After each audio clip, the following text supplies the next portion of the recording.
부탁드립니다.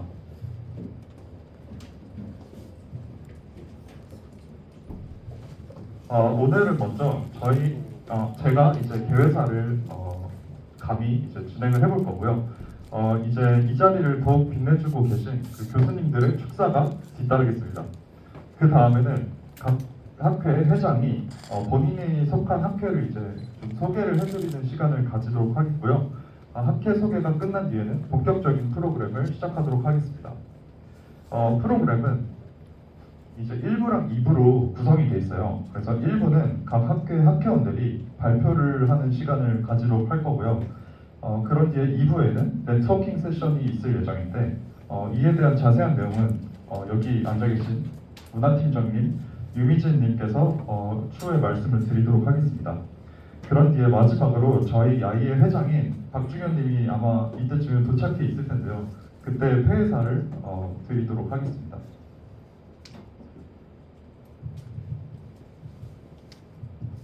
그럼 지금부터 제3회 하이프를 본격적으로 시작해 보도록 하겠습니다. 감사합니다.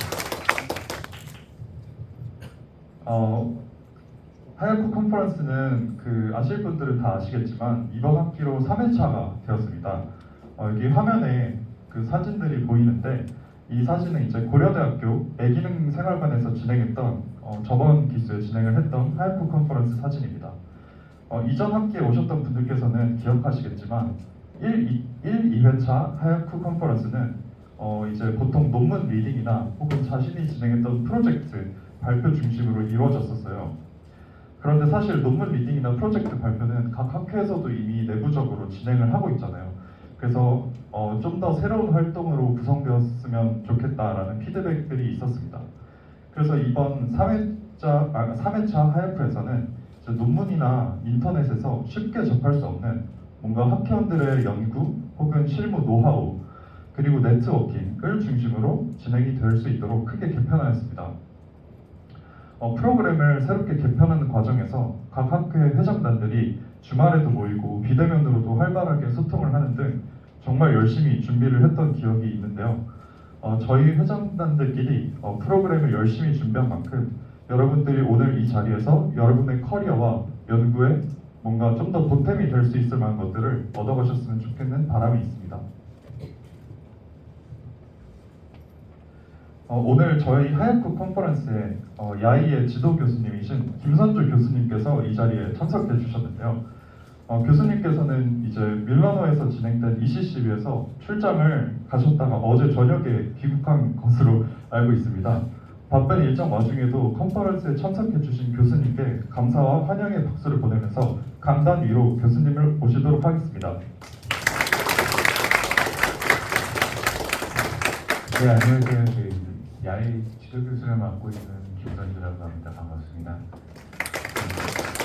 어저께 이제 ECCB 갔다 오고 토요일 날 이런 뭐 뜻깊은 행사를 한다라고 해서 원래는 제가 굳이 축사가 있어야 되는가 그래서 이렇게 하려고 했는데 작년에 고려대학교에서 할 때도 그랬고 처음에 한양대에서 할 때도 교수님들이 다 오셨고 막 작년에 고대에서 했을 때는 몇 명의 교수님이 오셨다고 해서 또 저희가 질 수 없어가지고 그럼 제가 꼭 참석하겠다라고 해서 왔고요.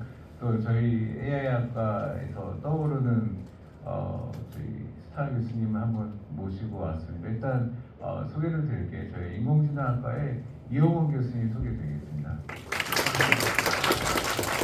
교수님 한 말씀 간단하게 해주시죠. 저희 이용원 교수님 로보틱스 하고 계시고요. 요즘 뭐 아시겠지만 워낙 또 이제 로보틱스, 인바디드 이쪽이 막 떠오르고 있고 RL을 많이 하세요. RL 많이 하셔서 특히 이제 제가 홍보 말씀을 드리면 관심 있는 학생들은 인턴 대학원생 많이 받고 있으니까 이영훈 교수님께 연락을 꼭 주시면 감사하겠습니다. 우리나라에서 제일 RL 로보틱스를 제일 잘하시는 교수님이라고 저는 장담을 할 수 있을 것 같고요. 그래서 축사를 하다 보니 제가 뭐 도대체 무슨 얘기를 해야 될지 잘 모르겠어요. 제가 이런 자리를 이렇게 뭐 축사 이런 거 되게 좀 어색해하는 거라서 뭐 아무리 생각해도 무슨 얘기를 해야 될지 잘 모르겠어요. 근데 제가 이제 ECCB에 갔다 왔잖아요. ECCB 이제 보면 뭐 컴퓨터 기전에 최근에 논문도 너무 우리나라는 뭐 AI를 대략 뭐 학회 수준의 논문 수준으로 보면 대략 한 3에서 5위권을 계속 저희가 유지하고 있는 것 같아요. 비전은 저희가 되게 많아서 중국, 미국 다음에 우리나라가 논문 편수로는 한 3등을 계속 유지하고 있는 것 같고 이제 뉴릭스나 머신러닝 쪽은 한 5위 정도 되는 것 같아요. 그래서 컴퓨터 비전이 조금 좀 더 사람도 많고 더 잘하는 것 같은데 요즘 여러분들 보면 너무 잘해요. 그냥 사실은 우리 야이도 보면 저 믿고 뽑는 야이라고 저희 연구실에도 야이 출신들이 엄청 많거든요. 근데 다 잘해요. 이미 뭐 대학원 들어올 때 이미 예전 같으면 석사 수준의 트레이닝을 이미 다 하고 오시는 것 같고 아마 여기 계신 분들 다 그럴 것 같아요.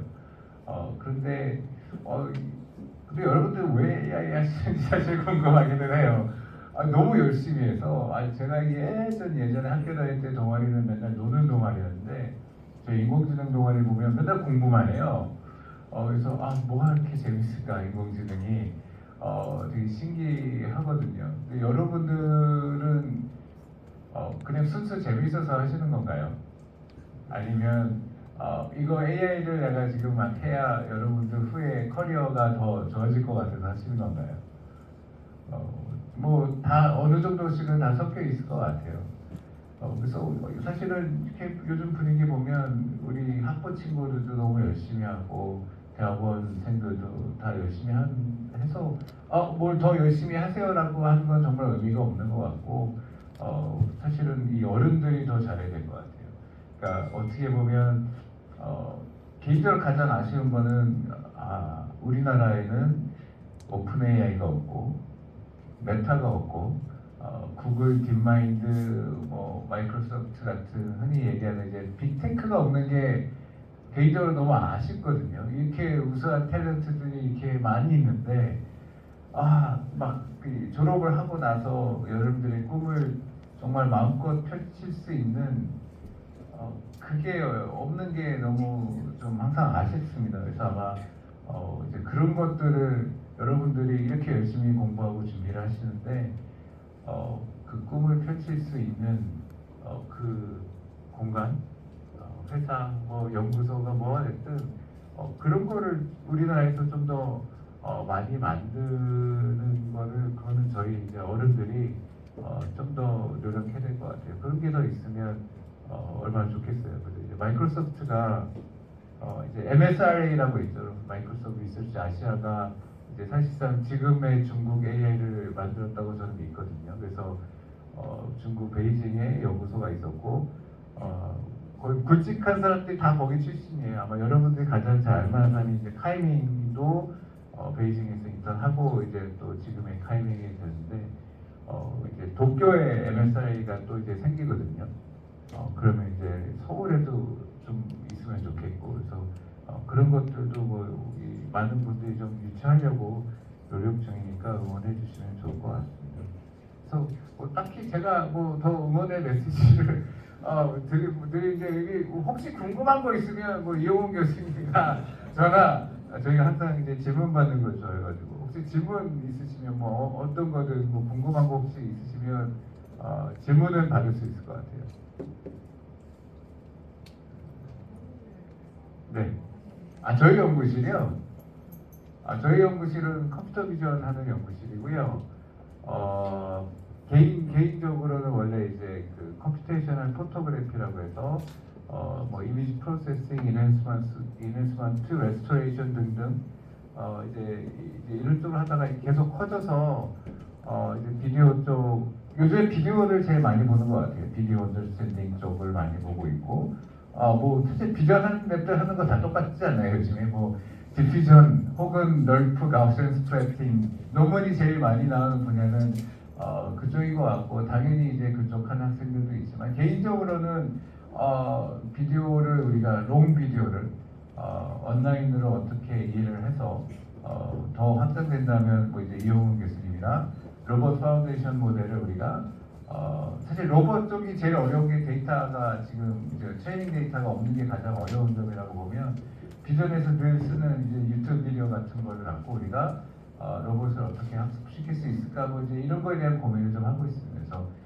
비디오로 어떻게 보면 아직까지 이제 파운데이션 모델이나 LLM들로 하기 좀 어려운 분야를 계속 찾으려고 고민하는 것 같아요. 뭐 혹시나 나중에라도 궁금한 게 있으시면 언제든지 메일을 주시면 저희가 답변을 드리도록 하겠습니다. 네, 오늘 좋은 시간 보내시고요. 화이팅 하십시오. 감사합니다. 네.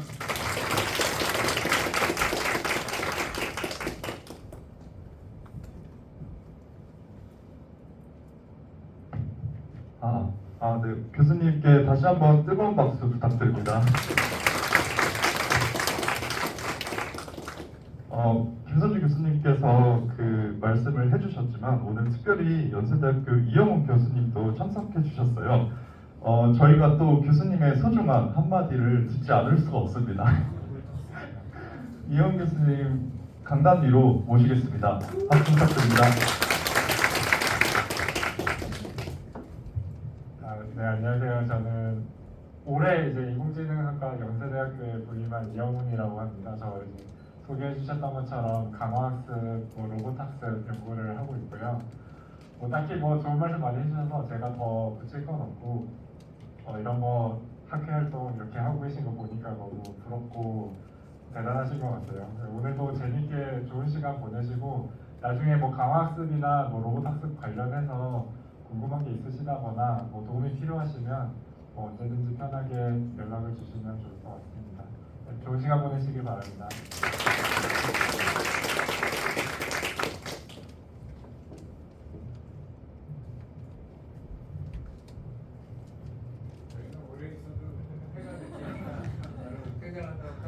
네, 다시 한번 마지막으로 교수님께 네, 감사합니다, 교수님. 네, 다음으로는 각 학회 회장이 이제 본인이 속한 학회를 소개하는 시간을 짧게 가지도록 하겠습니다. 먼저 제가 야이 학회에 대해서 소개를 드리도록 하겠습니다.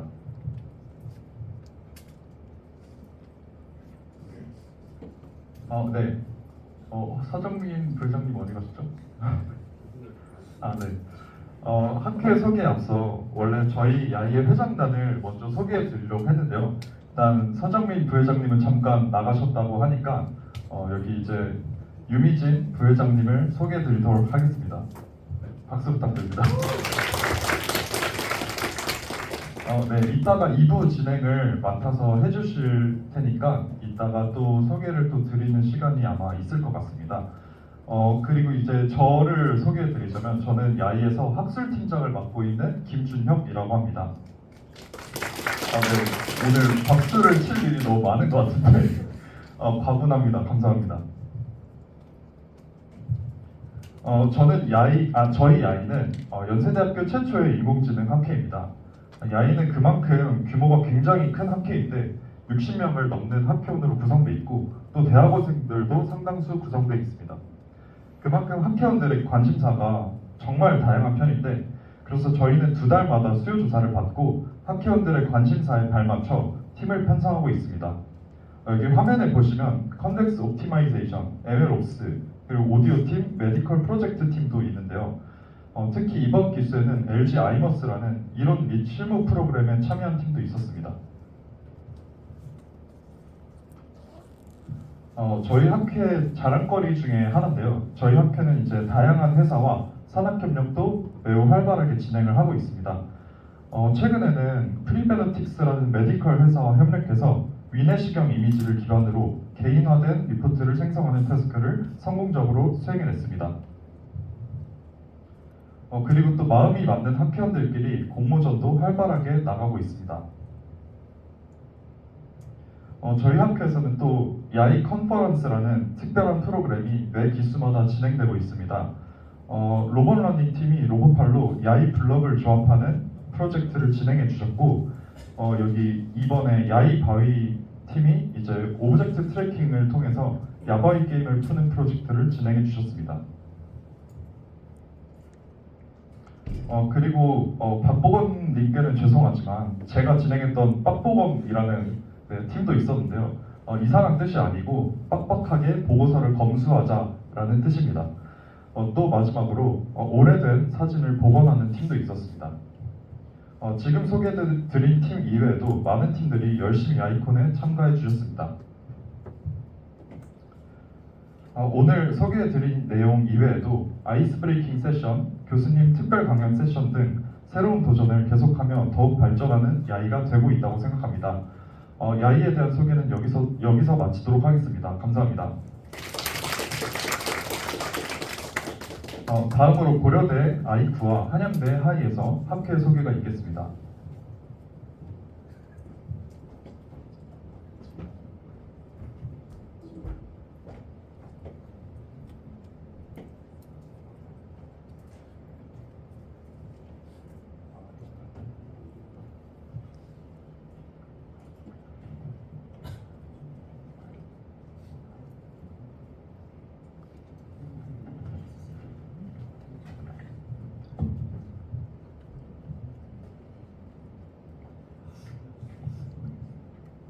네, 그럼 저희도 회장단 소개부터 하고 소개해드리도록 하겠습니다.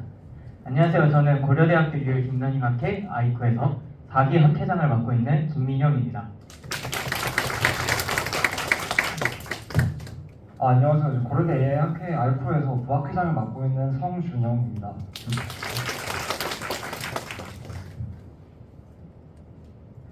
네, 그럼 오늘 하야쿠 컨퍼런스를 처음 오신 분들도 있을 테니까 저희 아이쿠가 뭐 하는 곳인지 간략하게 소개를 드리도록 하겠습니다. 네, 저희 아이쿠는 딥러닝을 공부하고자 하는 고려대학교 학부생들이 모여 교육, 연구, 응용 프로젝트 및 토론을 진행하며 성장하는 학회입니다. 더 자세하게 설명드리면 상대적으로 학부 연구생들이 딥러닝을 공부하기 매우 어렵다고 생각이 듭니다. 그런 학부생들을 위해서 딥러닝을 공부하고자 하는 고려대학교 학생들에게 쉽고 편하게 딥러닝과 친해질 수 있도록 하고 더 많은 분야 그리고 다양한 사람들을 접하며 지식의 파편을 챙기고 이를 더 큰 가치로 만들기 위한 발판과 플랫폼을 마련하는 것이 저희 아이쿠의 목표입니다. 네, 이러한 목표를 가진 저희 아이쿠는 22년 7월 소모임으로 출범을 해서 네이버 G2의 캠퍼스 파트너로 선정된 이후 정식 동아리로 인정을 받았고요. 그동안 김현우 교수님, 김승용 교수님, 그리고 이번에 새로 지도교수로 부임하신 성석 교수님 이렇게 세 분의 지도교수님을 둔 딥러닝 학회입니다. 아이쿠 체계는 크게 주니어 트랙과 시니어 트랙 이렇게 두 트랙으로 이루어져 있습니다. 주니어 트랙의 경우에는 6개월간의 기초 딥러닝 교육을 받고 6개월 동안 시니어 트랙을 받는다고 생각하시면 될 것 같습니다. 시니어 트랙의 경우에는 1년 동안 시니어 트랙의 활동에 참여하여 주니어 트랙, 시니어 트랙 모두 1년간의 활동 기간을 가지고 1년 기간의 활동 기간이 지난 후에 OB라고 해서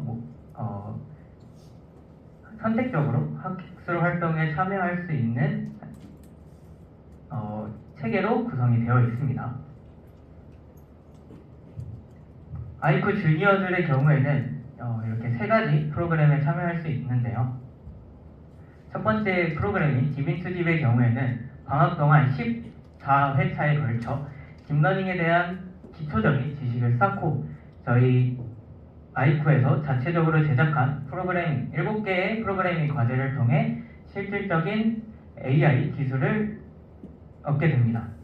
그리고 마지막으로 최근에 생긴 무엇이든 물어보세요 라고 하는 카톡방을 만들어서 주니어분들이 평소에 딥러닝을 하면서 궁금한 점이 있으면 카톡방에 질문을 해주시면 시니어분들이나 오비분들이 성심성의껏 답변을 해주는 카톡방도 운영하고 있습니다. 아이쿠의 경우 무박 2일로 진행되는 저희 아이쿠만의 자랑인 자체 제작 데이터 톤인데요. 다양한 태스크에 대해서 무박 2일 동안 모든 학회원분들이 참여하는 데이터 톤이라고 생각을 해주시면 될 것 같습니다. 다음은 시니어분들이 하는 프로그램들입니다. 시니어분들은 모멘텀 프로젝트라는 두 개의 프로그램을 더 참여하실 수 있게 됩니다.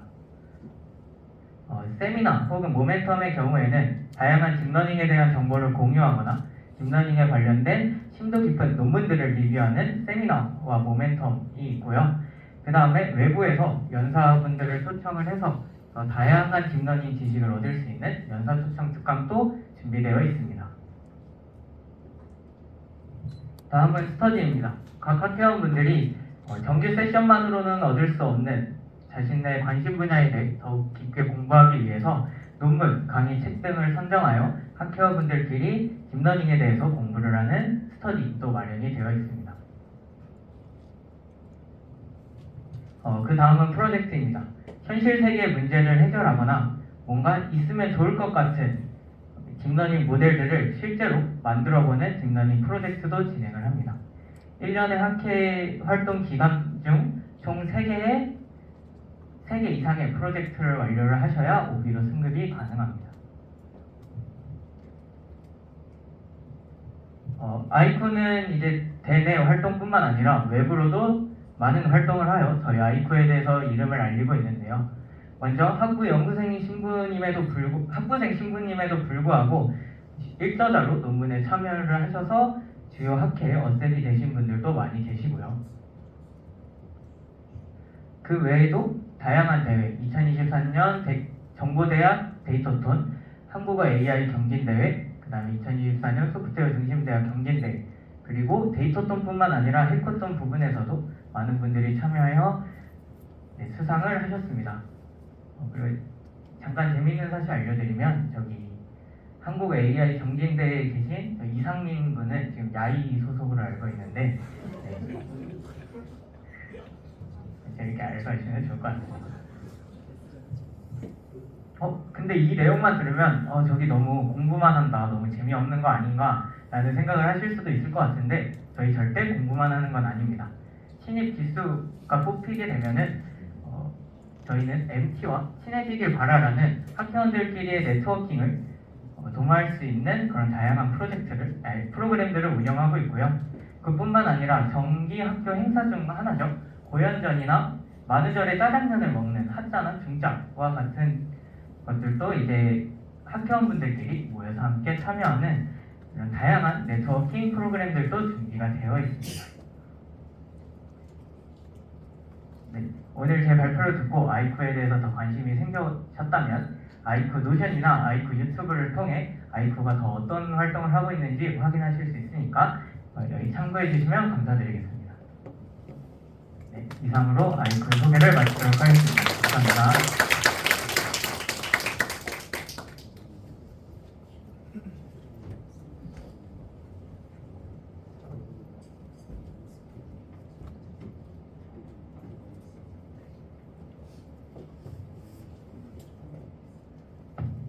다음으로 한양대학교 하이에서 학회 소개가 있겠습니다.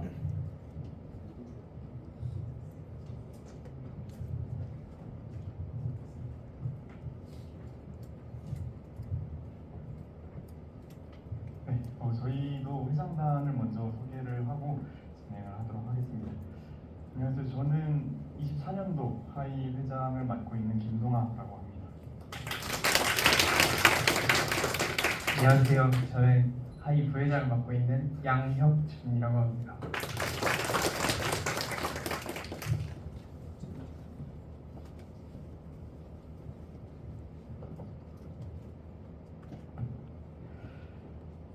네, 저희는 한양대학교에서 인공지능을 공부하는 하이라고 하는 학회입니다. 이제 지도 교수님으로는 노영균 교수님이 저희 활동에 많이 도움을 주고 계십니다. 그래서 하이가 저희는 2017년부터 시작을 했고요. 이제 2020년에는 코로나 때문에 온라인으로 활동을 하다가 2022년부터 다시 대면 활동을 하기 시작을 했고 22년, 23년에 전문성을 조금 더 강화시켜서 올해까지 오게 되었습니다. 그리고 저희가 하는 활동들을 간략하게 설명을 해드리려고 하는데요. 이제 저희는 학부생 중심으로 이루어져 있는 학회이다 보니까 처음 인공지능을 접하는 학생들도 많이 있습니다. 그래서 처음 인공지능을 접하는 학생들은 딥러닝 스터디라고 하는 자체 강의 커리큘럼을 통해서 딥러닝이랑 친해지는 그런 시간을 가지고요. 그 이후에는 책을 혹은 논문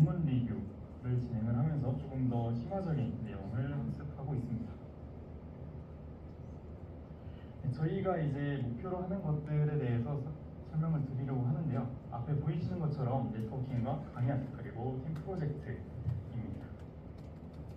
첫 번째로 네트워킹인데요. 이제 오늘 3회로 진행되는 하야코 컨퍼런스처럼 이제 다른 학회들과 조금 더 많이 네트워킹을 하려고 하고 있고, 이제 저희 하이를 거쳐간 선배님들이 뭐 연구나 산업계 많이 진출해 계십니다. 그래서 최대한 여러 번 선배님들을 초청을 해서 한 번씩 후배와 선배를 만나게 하는 그런 자리를 만들려고 하고 있습니다. 다음은 강연입니다. 저희 지도 교수님께서 인공지능학과 대학원 주임 교수님이십니다. 그래서 대학원 수준의 강연 혹은 컨퍼런스들이 있을 때 저희 학회원들도 관심 있으면 와서 한 번씩 들어봐라 라고 많이 좋은 자리를 추천을 해주십니다. 그래서 그런 자리에서 많은 강연을 듣고 있습니다. 그리고 저희는 1년 단위로 활동이 진행이 되는데요. 이제 2학기 같은 경우에는 팀별로 프로젝트를 진행을 하게 됩니다. 이렇게 팀별 프로젝트를 진행을 하고 프로젝트 성과가 괜찮다, 잘 나왔다라고 한다면 좀 프로젝트를 고도화시켜서 외부 대회까지 도전해보는 것을 하면서 조금씩 작년보다 올해 조금 더 많은 것을 해보려고 하고 있고, 올해보다는 내년에 조금 더 많은 것을 해보려고 계획 중입니다. 네, 이상으로 저희가 하는 활동에 대해서 좀 간략하게 설명을 해드렸고, 네, 저희 발표는 여기까지 하이 소개 마치도록 하겠습니다. 감사합니다.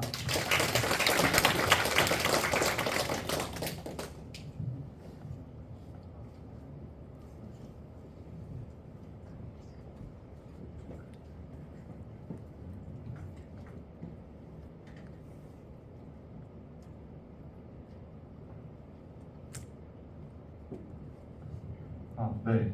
이제 본격적인 1부가 시작됩니다. 1부에는 각 학회원이 본인의 경험이나 노하우를 공유해 드리는 시간이 있겠습니다. 먼저 첫 번째 순서로 야이의 조정빈 학회원님이 나만의 연구 수행하기를 주제로 발표를 드리도록 하겠습니다.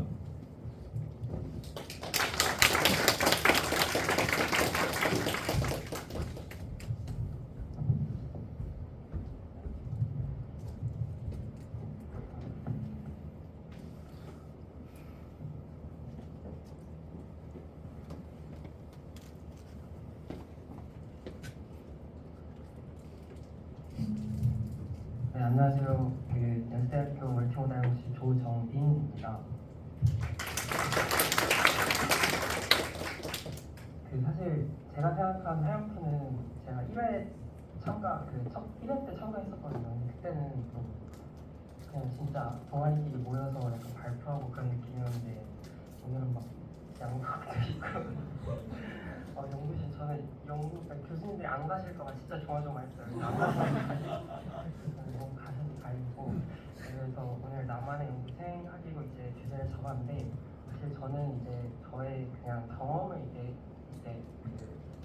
공유하고 싶었어요. 그래서 그 경험에서 제가 이랬으면 좋았을 것 같은데라고 생각했던 것들을 이제 그냥 공유해 드리려고 했는데, 임원진에서 무조건 약간 이렇게 연구에 대한 조언을 해야 된다, 약간 그렇게 해서 이렇게 좀 거창하게 제목을 지긴 했습니다. 근데 이제 네, 그래서 이거에 대해서 이제 좀 말씀을 드릴 거고요. 저는 연세대학교 전기전자공학부에서 학부를 했고, 이번 졸업해서 인공지능학과 멀티모달 연구실에서 지금 석사 1학기를 하고 있습니다. 그리고 이제 야이는 9기부터 12기까지 되게 활동을 했고, 그리고 또 야이를 하면서 이제 인턴을 했었어요. 그래서 1년간 학부 인턴으로 연구를 하다가 복학을 했습니다. 그래서 그 1년 동안 여기 결국은 사실 야이는 연구를 하시고 싶은 분들이 되게 많잖아요. 다른 데도 꽤 많은 걸로 알고 있는데, 그래서 이 시간 동안 제가 좀 느꼈던 분들이랑 이런 생각을 했으면 더 좋았을 텐데라고 했던 것들을 공유드리겠습니다. 그 전에 일단 제 연구 분야에 대해서 가볍게 좀 소개를 드릴게요. 최근에 이제 월스 랩스라는 스타트업이 미국에 생겼어요. 되게 유명하신 분들이 세운 스타트업인데 거의 231억 달러를 투자받았다고요. 이게 나오자마자. 근데 이게 이제 대략 한 3천억 원이라고 하더라고요. 그래서 확실히 지금 이런 AI 시장이 지금 엄청 핫하다고 느꼈고, 이 월스 랩스가 풀고자 하는 문제는 스페이셜 인텔리전스입니다. 그래서 얘네들의 이제 목표는 오픈 AI가 이제 AGI를 만들겠다는 것처럼 얘는 이제 스페셜리 인텔리전트 월 large world models를 만들겠다. 이런 게 뭐냐면 3D 월드를 이제 이해하고 그거에 대해서 이제 논리적으로 이제 생각할 수 있는 모델을 만들겠다라고 이제 말을 했어요. 근데 이제 여기서 이제 첫 번째 스텝이 Generating 3D Worlds Without Limits라고 하더라고요. 그래서 이런 large world 모델을 만들기 위해서 3D 공간을 제너레이션 하는 걸 먼저 태클하겠다고 합니다. 근데 이제 제가 여기서 생각이 들었던 거는 여기서 제 연구실을 잡은 건 아니지만 이런 3D 월드가 이제 만들어지겠죠. 물론 지금도 잘 만들고 있어요. 그리고 이제 점점 더 잘 만들어질 거라고 확신을 합니다. 근데 이런 버추얼 월드들이 만들어져도 사실 그런 빈 공간 이런 그냥 버추얼 월드가 있으면은 저희는 이제 시간적으로 저희는 이제 사회에서 살잖아요. 다들 같이 이제 인터랙션을 하면서 사는 사람들과 그 공간이 이제 비어 있으면 안 되겠죠. 이렇게 사람들로 이제 꽉 차 있어야 합니다. 그래야지 더 저희가 진짜 리얼 현실 세계를 갖는 것 같은 느낌도 나고. 그래서 저의 연구 분야는 한 단어로 말하면 버추얼 휴먼입니다. 그래서 이 버추얼 휴먼 분야에 한 3가지 정도 분야가 있다고 좀 제가 분류를 해봤는데, 우선 그 버추얼 휴먼 자체를 이제 어떻게 표현할지에 대한 연구도 되게 활발하게 되고 있어요. 이렇게 SMPL이나 그런 다양한 휴먼 모델이 있고요. 그리고 또 이런 휴먼 모델들을 이제 캡처하고 그거에 대한 그냥 클래시피케이션을 하던가 아니면 3D 쉐입을 리그레이션 하던가 혹은 모션을 만들어내던가 그런 연구들이 다양하게 진행되고 있습니다. 이렇게 2D 이미지나 비디오에서 이런 3D 사람의 모델을 예측해내는 모델들과 같이. 그리고 마지막으로는 이제 이런 휴먼 모델들을 아까 말씀드린 어떤 버추얼 공간에서 이제 만들어내는 거겠죠. 그런 이제 연구 분야가 있고, 저는 이제 마지막에 있는 저 연구를 진행하고 있습니다. 그래서 근데 이게 또 이제 되게 정말 다양한 연구가 나올 수 있는데 그냥 이 버추얼 공간에서 움직임을 만들어내는 게 아니라 그런 움직임들이 이제 사람과도 이제 인터랙션을 해야 되죠. 그래서 사실 인터랙션을 할 수 있는 방법도 되게 많아요. 예를 들어 어떤 버추얼 휴먼의 움직임이 진짜 휴먼의 움직임에 컨디션 되어서 제너레이션이 되던가 다른 사람과의 이제 인터랙션까지 이제 모델링을 해야 합니다. 이렇게 춤을 추던가 아니면 혹은 컨버세이션 상황에서 대화를 할 때 어떤 움직임이 만들어지는가 그런 것도 있고요. 그리고 또 저희는 기본적으로 이제 행동을 할 때 사실 이런 3D 공간에서 하잖아요. 그래서 제가 이 마이크를 잡고 있는 것도 그렇고 제가 이 스탠드에 서 있는 것도 그렇고 인도어 씬, 아웃도어 씬하고 인터랙션을 해야 돼요. 그런 연구 분야도 있고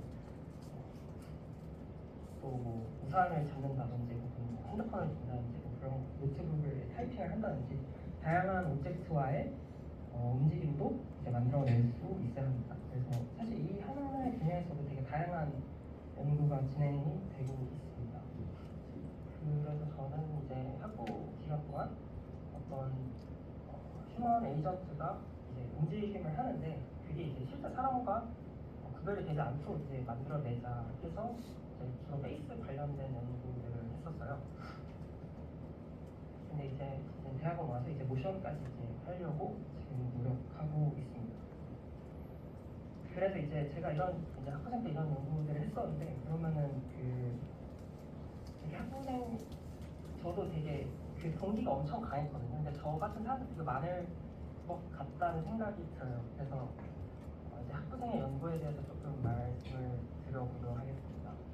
물론 저보다 뛰어난 사람들이 여기에 분명히 계셔요. 저보다 진짜 코딩도 잘하시고 그 아이디어도 되게 좋으시고 그런 분들이 많지만 이제 네, 그래서 저의 개인적인 경험을 좀 보여드리겠습니다. 학부생 근데 이제 연구를 하다 이제 하려고 하는 동기가 되게 여러 가지가 있을 것 같은데 왜 이런 연구는 안 하지? 이런 거 하면 되게 좋을 것 같은데라고 생각하고 연구를 시작하면 굉장히 좋겠지만 사실 실질적으로는 막 다양한 이유들이 있어.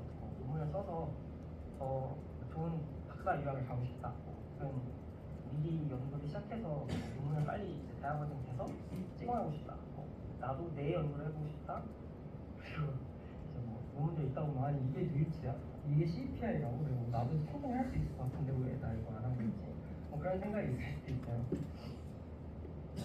그런데 이제 맨 첫 번째 같은 이유 같은 경우에는 자기가 이미 주제가 있는 거잖아요. 그래서 그 주제를 그냥 하면 됩니다. 근데 사실 대부분 그렇지 않을 것 같다는 생각이 들어요. 결국은 이제 밑에들의 동기에 의해서 어떤 연구를 하고자 하겠죠. 그러면 이제 어떻게 해야 할지에 대해서 제가 생각의 방식 같은 걸 조금 몇 개 가져와 봤어요. 그래서 괜찮다 싶으면 한번 적용해 보시고 아니면은 그냥 본인의 방식을 이제 만들어 가면 됩니다. 그리고 이거는 이제 학부생의 이제 주제 선정이잖아요.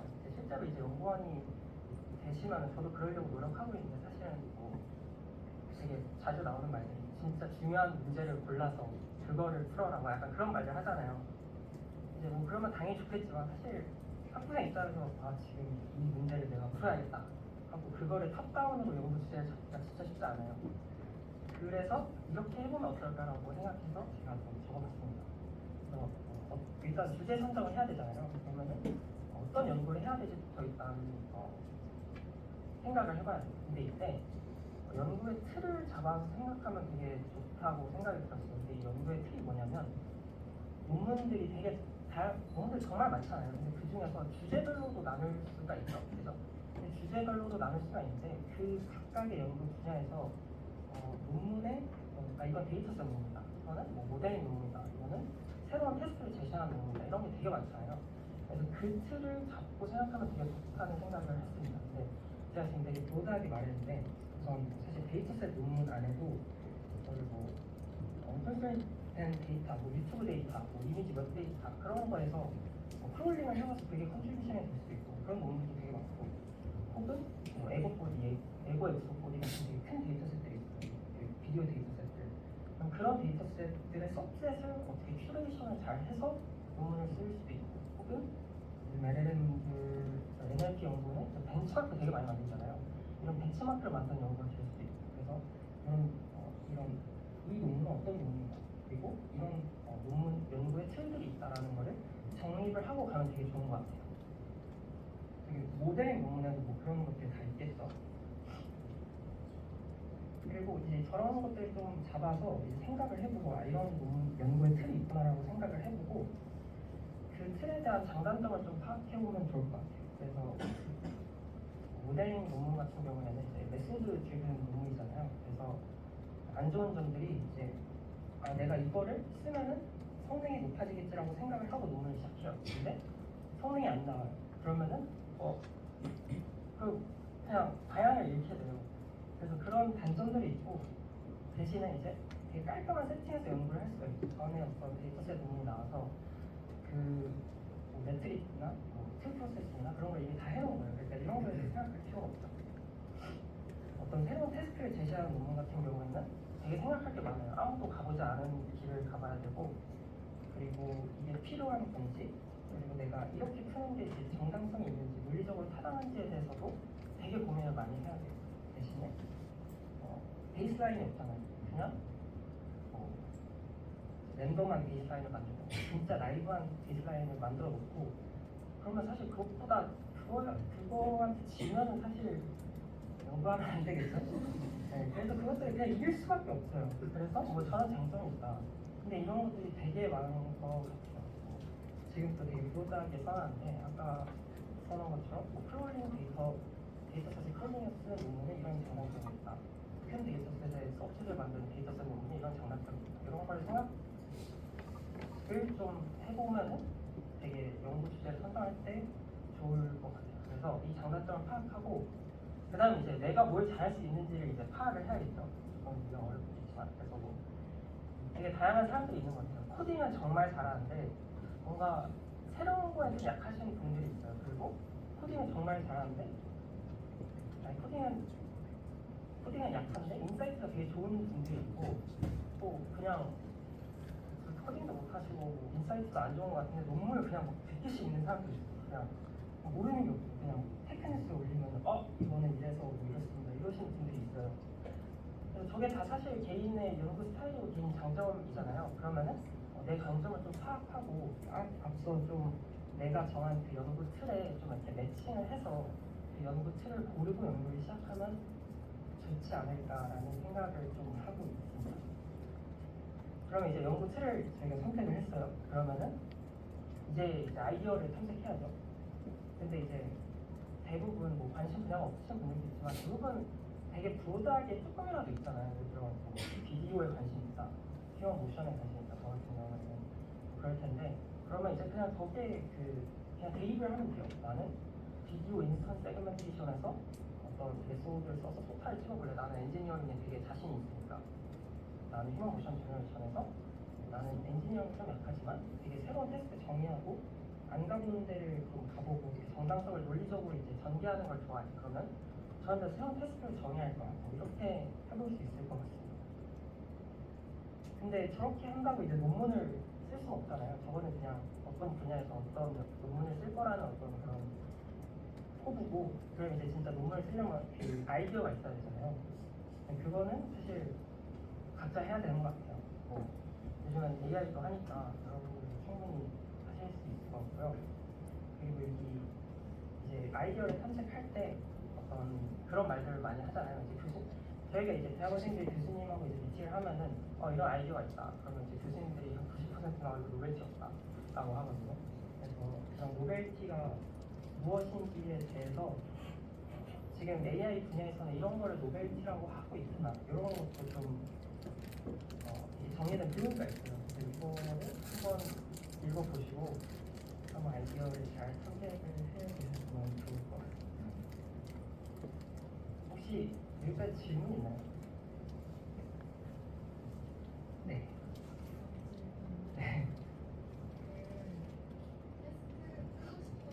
테스트가 있는 경우에 문제를 해결하고 싶은데 아이디어를 얻고 싶으면 논문을 많이 읽기도 하고 그 논문이 읽는 게 도움이 안 될 때도 있잖아요. 한쪽 방향으로 이렇게 빠지게 된다든지. 맞아요. 그래서 혹시 그럴 때는 주로 논문을 더 읽으시는 편이 아니면 그냥 혼자 생각하세요? 저는 일단은 혼자 생각하는 것도 되게 중요하지만 다른 사람들과 생각하는 게 훨씬 더 중요하다고 생각해요. 혼자 생각하다 보면은 되게 아이디어가 잘 안 나는 반면 다른 사람한테 이제 두고 말할 때 되게 새로운 아이디어가 되게 많이 나오거든요. 그래서 다른 사람들과 상의하는 게 제일 좋을 것 같다는 생각이 들어요. 근데 그거는 교수님하고 상의하는 건 잘 안 좋은 것 같고 새로운 아이디어를 찾을 때 이제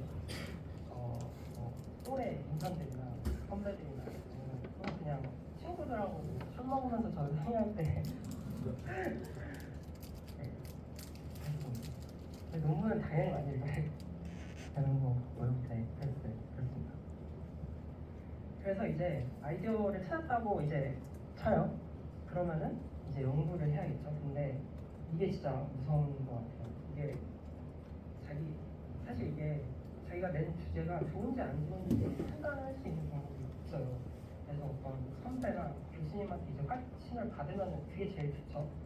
근데 이게 사실 쉽지가 않아요. 왜냐면 AI가 분야가 워낙 넓다 보니까 사실 교수님보다 학생들이 잘할 때가 거의 한 99%라고 보시면 되고 선배들도 사실 같은 연구를 안 할 수도 있죠. 그리고 신생 랩실 같은 경우에는 제가 신생 랩실한테 그냥 없어요. 아무도. 그래서 이제 경험을 통해서 이제 자신감을 얻어야 됩니다. 근데 이게 어려운 게 예를 들어 지금 제가 이 두 개 논문을 가져와 봤는데 하나는 사이트실이 3이고 하나는 이제 12,800이잖아요. 이렇게 사이트실이 쌓이고 나면은 결과론적으로 저희 이거 진짜 임팩트하고 좋은 논문이다라고 많이 했는데 사이트는 3이면은 이거 잘 모르겠는데 약간 이게 진짜 임팩트라고 좋은 연구인지 알기가 쉽지가 않아요. 그래서 이렇게 나온 논문도 이게 좋은 연구인지 파악하기 어려운데 자기의 그냥 작고 소중한 아이디어가 좋은지 자신감을 얻는 건 정말 더 어렵습니다. 그래서 이제 저는 생각을 통해서 좀 자신감을 좀 얻으면 좋지 않을까라고 생각을 해요. 그래서 저는 이제 3D에 관심이 많아서 너프 그냥 예시를 가져와 봤는데 너프가 이제 처음 나오고 나서 되게 다양한 연구들이 진행이 됐어요. 뭐 다이나믹심에서 푸는 거, 스파스큐에서 푸는 거, 인도와의 제너라이저블 가스 인프런스 뭐 이렇게 나왔는데 사실 이거보다 훨씬 많아요. 그래서 이제 이런 것들이 나왔어요. 근데 너프에서 이런 연구들이 나올 때 저는 사실 이제 AI 시작하는 사람이었고 해서 그냥 이제 논문들만 팔로우업을 했죠. 근데 이제 팔로우업을 많이 하다 보면 이제 좀 짬찼잖아요. 이제 좀 알아요. 뭐가 나올 것 같은지 이 감이 조금 와요. 그러면은 그런 것들을 이제 예측을 한 번씩 해보는 거예요. 여기서 이거 적용됐으니까 여기서 이거 적용하면 잘 되겠는데 그냥 이거는 아무도 안 하나? 그냥 그렇게 생각만 해보는 거예요. 왜냐면 저희 중간고사 때는 바쁘니까. 이제 그렇다 보면은 이제 그런 논문들 막 나와요. 이제 AI는 워낙 빠르니까 뭐 한 6개월 뒤에 나와요. 그러면 나 이거 그냥 디벨롭 해서 논문 썼겠네? 그러면서 약간 조금씩 그 자신감을 가져가는 거예요. 그래서 예를 들어 너프에서 이제 가시안 스플리팅이 2013년 시작에 나왔잖아요. 그래서 가시안 스플리팅에서 똑같이 너프에서 했던 게 그냥 다 연구가 됐어요. 다이나믹심에서 하고 있고 스파스뷰 풀고 있고 인도와일드 풀고 있고 근데 또 추가적으로 한 번 더 나아가서 그냥 전에 했던 걸 하는 게 아니라 이 너프랑 가시안 스플리팅의 차이를 이용해서 예를 들어 너프는 임플리시트하고 가우시안 스플리팅이 익스플리시트하니까 그 익스플리시트함을 활용해서 뭔가를 할 수 있겠지 뭐 그런 생각도 해볼 수 있잖아요. 그러면은 한 6개월 뒤에 또 나와요. 중국 애들이 그래요.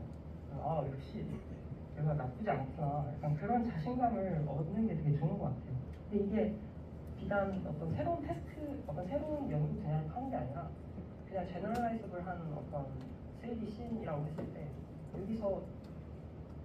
여기서도 이제 그 가우시안에 맞는 가우시안을 생성해내는 가우시안 디코더 연구라던가 저런 걸 해볼 수 있겠죠. 그래서 이런 것들을 이제 예측하면서 나오는 걸 보고 뭐야 나 나쁘지 않은데? 나 똑똑한가? 약간 그런 생각도 해보는 것도 좋은 것 같아요. 이렇게 좀 많이 하다 보면 이거 한 10번 하면 사실 만약에 주제 됐을 때 뭔가 조금 흔들리더라도 그래도 나 나쁘지 않았으니까 이거 무조건 1년 뒤면 나올 거야. 이거는 가야만 하는 방향이야 라고 생각을 할 거 아니에요. 그러면은 좀 더 연구할 때 흔들리지 않고 연구할 수 있는 것 같습니다. 근데 이거 외에도 진짜 너무 막막한 것들이 되게 많았어요. 저는 개인적으로 코딩을 했는데 성능이 안 나와요. 디버깅을 하잖아요. 모르겠어요. 그거는 그냥 될 때까지 해야 되죠. 그리고 뭐 데이터셋 전에 파이어 워크에 데이터셋을 가져왔는데 그냥 없어요. 그게 거기에 있다고 하는 게 스킨인데 뭐라고 리버트 하는데 논문 안 해봤어요. 누가 봐도 읽었으면 그런 말을 하면 안 되는데 뭐 되게 이런 하드식들이 있는 것 같긴 합니다. 근데 하나하나 다 좀 말하기보다는 좀 실제로 시작할 때 어떤 생각의 틀을 가지고 이제 시작을 하면 좋은지를 좀 얘기를 하고요. 시작이 반이니까. 네. 그리고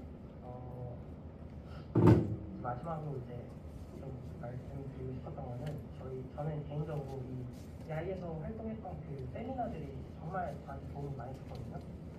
그래서 사실 별 차이 없다고 생각해요. 국민대는 학교의 소규모 세션하고 대학원의 세미나 세션이 별 차이가 없다고 생각해요. 왜냐면 여러분들이 뭐 1, 2년 뒤에 대학원 좀 돼서 세미나를 하는 게 그냥 대학원 세션이잖아요. 그래서 얼마나 별로 진짜 다르지 않다고 생각해서 지금 하는 거를 되게 열정을 가지고 열심히 하는 게 되게 중요하다고 생각하고요.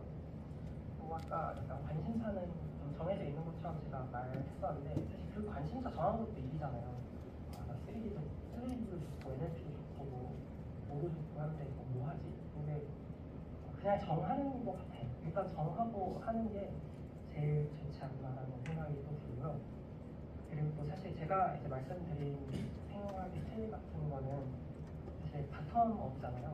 그래서 그렇게 좋지는 않은 것 같아요. 그냥 학부생이 이렇게 하면은 더 좋을 것 같다 이거지.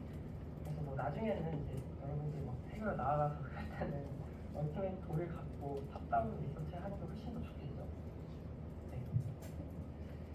그래서 여기까지 이제 발표를 하겠습니다. 말이 좀 빨랐는데 혹시 질문 더 있으시면 해주시고, 네, 없으시면은 마무리하겠습니다. 네. 그러면 이 말씀해 주신 내용들은 이제 선생님께서 학부 연구생을 하는 교수였다는 경험이 어떠신가요? 네, 제가 그때 다시 돌아가서 왜냐면 저는 그냥 연구가 하고 싶었거든요. 나만의 것을 만들고 싶어서. 그래서 좀 학부생 때 이것저것 해봐야지 했는데 그게 되게 어렵더라고요. 왜냐면 논문을 많이 읽어도 논문을 쓰는 건 또 다른 거잖아요. 어디서부터 생각을 해야 되지? 어디서부터 시작해야 되지? 그게 조금 저는 힘들었어서, 만약에 제가 이런 틀을 갖고 생각을 했으면 조금 더 빨리 좋은 주제로 연구를 할 수 있지 않았을까라는 생각이 들어서 물어봤습니다. 인공지능 연구 진행하면서 하는 학부생 때 학부 연구생을 경험하는 것이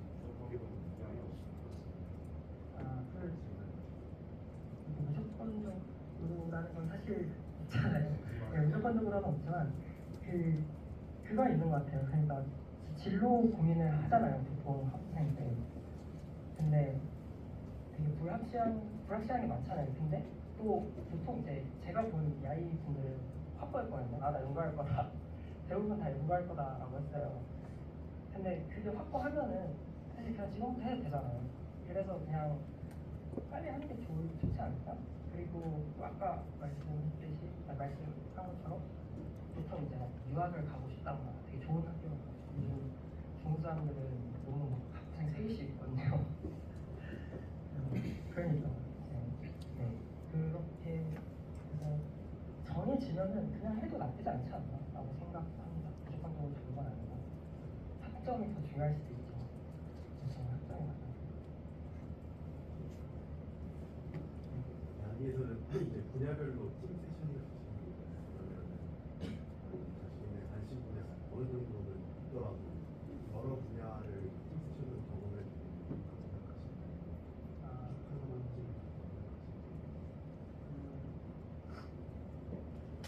여러 관심사를 초반에는 여러 개를 듣는 게 당연히 좋은데, 근데 사실 저는 그 나이에서 원래는 이제 주제별로 하잖아요. 이제 아카데미아라는 걸 했었어요. 이제 그런 팀을 만들어서 이제 그 팀에서는 여러 분야들의 논문을 가져와서 이렇게 되게 디테일하게 이제 발제를 하고 디스커션을 하는 팀을 만들었어요. 그래서 사실 자기가 몸을 좀 많이 갖고 했다면은 그런 팀을 만들거나 그런 팀에 들어가서 그냥 나랑 좀 열정이 비슷한 사람들끼리 여러 분야를 보는 게 좋지 않나라고 생각을 합니다. 질문 더 없으시면 여기서 끝내겠습니다. 감사합니다.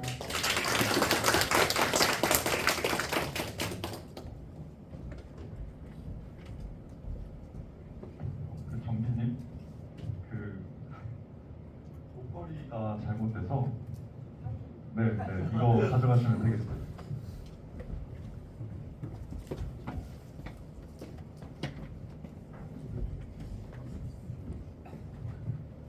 다음으로 아이쿠에서 성유진 학회원님께서 실리콘밸리 연수 후기와 관련해 경험을 공유해드리는 시간이 있겠습니다.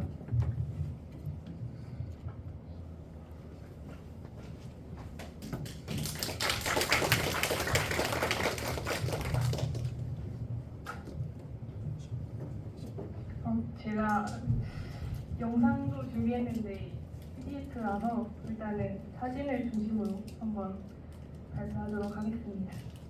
제목은 실리콘밸리 가능 세계이고요. 원래 처음에는 실리콘밸리 가능이었는데 저희 부학회장님께서 그거는 좀 안 멋있어 보인다고 가능 세계로 하자고 하셔서 이렇게 제목을 지어봤고요. 네, 저는 일단 지난 6월 말에서 7월 초에 일주일 동안 실리콘밸리를 다녀왔고, 네, 정보대학에서 보내주셔서 뽑혀서 네, 갔다 왔습니다. 그래서 목차는 컨택 방법과 기업 방문 후기 그리고 가서 얻어온 인사이트 이렇게 이 순으로 발표해 보겠습니다. 저희 학교에서 보내주는 거였는데 사실 회사를 저희 학교에서 지정을 해주는 줄 알았는데 저희가 개인적으로 컨택을 해서 방문을 해야 하는 거였더라고요. 그래서 일단 저희가 가고 싶은 학교가 아니라 회사를 링크드인에서 찾아봤습니다. 그래서 일단은 고려대학교 교우분들부터 찾아봐서 코리아 유니버시티 치고 뭐 가고 싶은 메타, 구글 이렇게 검색해서 코르카 이렇게 검색해서 짤 있으면 다 그냥 링크드인 1초 메시지를 보내서 안녕하세요. 저는 고려대학교 컴퓨터학과에 재학 중인 성혜진입니다. 이번에 고려대 해외 단기 프로그램으로 다녀오게 됐는데 혹시 한번 만나뵐 수 있을까요? 라고 메시지를 보내서 했는데요. 사실 제가 거절당하는 거 별로 안 좋아해서 이거 보낼 때 내가 굳이 보내야 되나? 그래서 팀원 중에 꼭 한 명이 보냈었어야 됐는데 제일 할 일 없는 사람으로 제가 뽑혀가지고 제가 보냈는데요. 근데 그 링크드인 결제를 안 하면 5명한테 처음에 보낼 수 있어서 딱 5명한테만 보냈는데 감사하게도 5분 모두 답장이 와주셨습니다. 그래서 제 프로필이 저 사실 꾸며놓지 않아서 고려대학교 재학 중밖에 없는데 바로 네 반갑습니다. 지금으로 봐서는 언제가 가능해 보입니다. 혹시 언제 가능하실까요? 이렇게 해서 바로 컨택을 해서 인터뷰를 딸 수 있었습니다. 그래서 굳이 이 기회가 아니었더라도 내가 조언을 구하고 싶다. 이 사람 이 커리어랑 나랑 비슷하다. 아니면 이 커리어를 따라가고 싶다. 라고 하면 그냥 링크드인 메시지 예의 바르게 보내면 답장을 받을 수 있지 않을까 라는 생각을 했고요. 그리고 링크드인 프로필 관리를 좀 열심히 해야 할 것 같습니다. 그래서 기업 방문 후기부터 말씀드리면 원래 이게 영상이었는데 엔비디아를 처음에 갔고요. 그래서 보시면 일단 건물이 아무래도 GPU를 만드는 회사라서 그런지 모르겠지만 GPU 그 자체였고 여기서는 저희 GPU가 아주 자원을 많이 쓰는 그런 프로덕트잖아요. 그래서 그런 약간 환경적인 요소를 생각해서 그런지 지붕에 창을 뚫어서 자연광을 이런 인공 조명이 아니라 자연광을 사용하거나 그런 그리고 방금 보셨듯이 아주 약간 환경적인 느낌이 있는 걸 봐서는 이런 걸 고려해서 지었구나 라는 걸 볼 수 있었고 이렇게 밑에 사진 보시면 컨퍼런스 장소였는데요. 그래서 이 주기적인 컨퍼런스를 가지고 젠슨 왕이 직접 그래서 젠슨 왕이 앞으로의 이 회사의 비전 같은 걸 한 3-4시간 동안 계속 모두를 모아놓고 발표를 하신다고 합니다. 그래서 개개인적으로 그런 비전에 대해서 젠슨 왕과 대화를 하는 시간을 가지는데 저희가 엔비디아에서 한인분 한 분이랑 외국인분 한 분을 봤었는데 근데 두 분이 젠슨 왕과 거의 똑같은 비전을 가지고 계시더라고요. 그래서 확실히 이런 회사가 커지면 커질수록 모든 구성원이 한 곳을 바라보는 게 중요하다라는 점을 느꼈고, 그리고 저희 유명한 거 있잖아요. 아, 코딩 할 필요 없어. 근데 확실히 처음 제가 봤을 때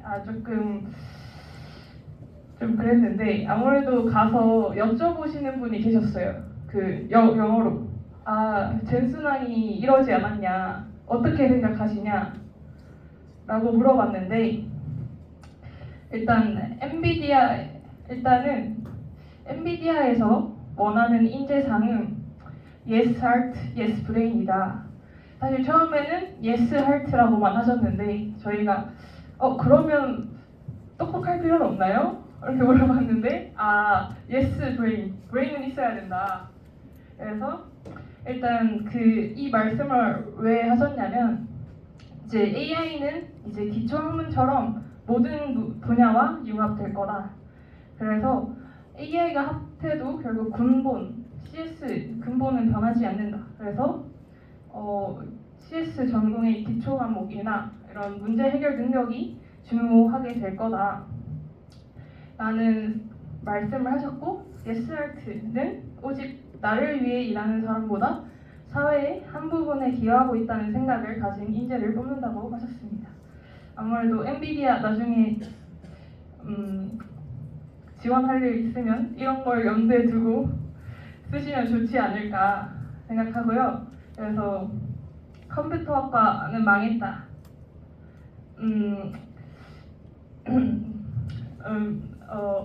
그래도 다른 학문과 융합한다면 충분히 괜찮을 거다. 그래서 결국 관심을 가지는 것은 인간의 몸이고, 그래서 이런 데이터화할 리소스가 많다. 사실 이런 말씀들을 하셨는데, 사실 앞선 영상에서도 젠슨왕이 똑같은 얘기를 하거든요. 이제 생명학을 공부해라. 근데 이런 직원분들도 똑같은 말씀을 하시는 걸 보고 대기업은 좀 다르다라는 생각을 했습니다. 그리고 다음은 구글을 갔는데요. 사실 구글은 저희가 생각하기에 약간 혁신과 좀 자유로울 것 같다는 생각을 했는데, 그와 반대로 약간 내부 프레임워크와 툴들에 갇혀있다고 합니다. 아무래도 보안상의 이유 때문인 것 같긴 한데, GCP도 사용하지 않고 언어는 C++을 사용한다고 하는데, 좋은 기술이 나와도 이게 오래된 회사인 만큼 인프라 규모가 아주 커서 이 마이그레이션을 하는데 이 레거시가 너무 커져서 잘 바꾸지 않고 고려되지 않는다고 합니다. 그리고 지금 회사 문화 자체도 약간 좀 정체된 분위기라고. 원래 보통 다 모든 회사를 만나봤을 때 보통 리모트가 조금 자유로운 분위기 같았는데, 요즘 구글은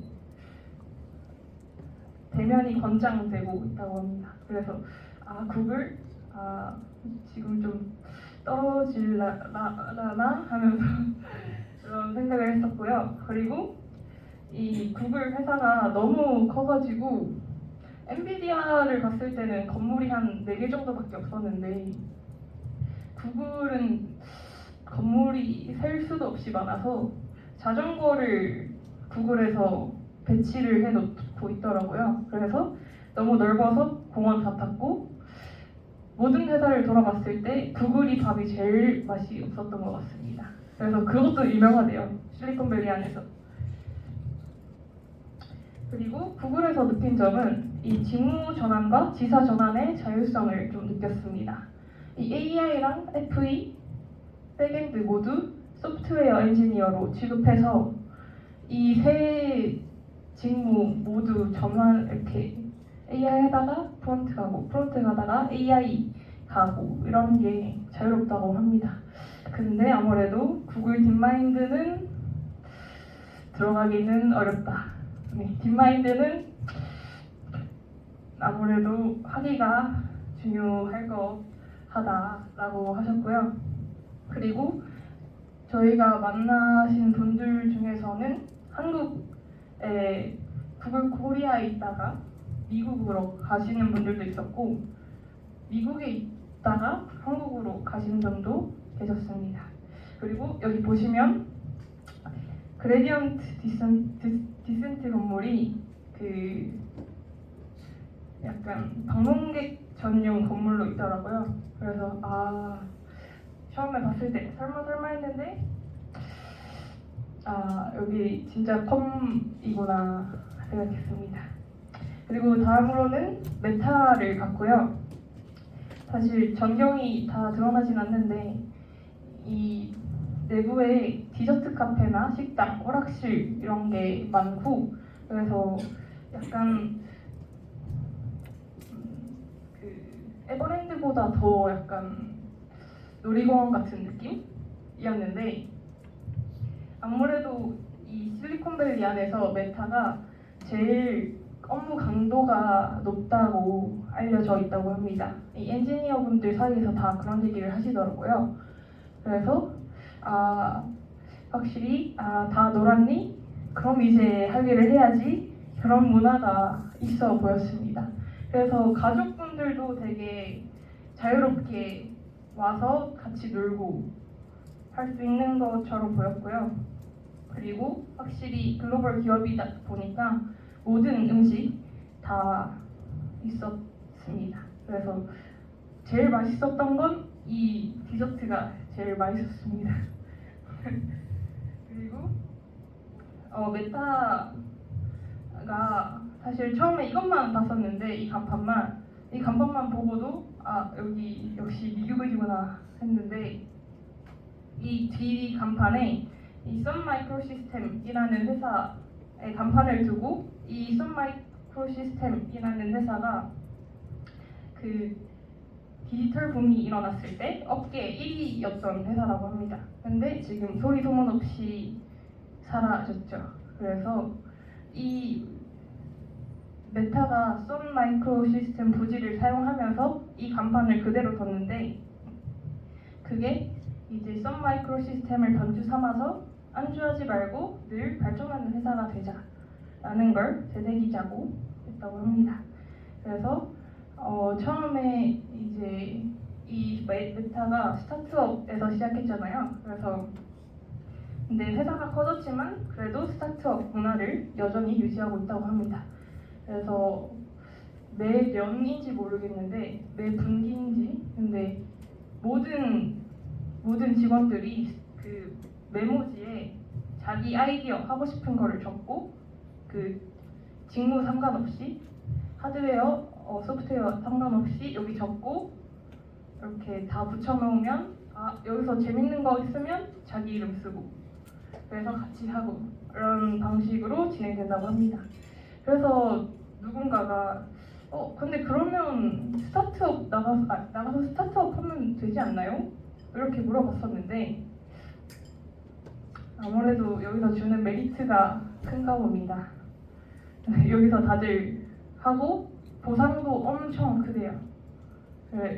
그리고 만약에 그 프로젝트가 실패해도 묻지 않고 그런 마이너스를 묻지 않고 한다고 합니다. 그래서 여기 메타도 마찬가지로 광장에서 저커버크와의 대화를 주기적으로 갖는다고 하셨습니다. 네, 그리고 저희 메타에서 만난 분은 20년차 CPU, GPU 엔지니어셨는데요. 서태웅 교수님이 고려대학교 교수님인데 제가 알기로 98학번이셨던 것 같은데 근데 그분이 나는 아직도 배우는 게 재밌다. 계속 공부하고 싶다. 라고 하시면서 근데 저희가 그러면 그런 약간 번아웃 같은 게 없으셨나요? 했는데 없었다. 내가 그런 열정이 사라지는 날이 바로 그냥 은퇴하는 날이다. 라고 하시면서 와 엔지니어로 평생 살려면 저렇게 살아야 되나?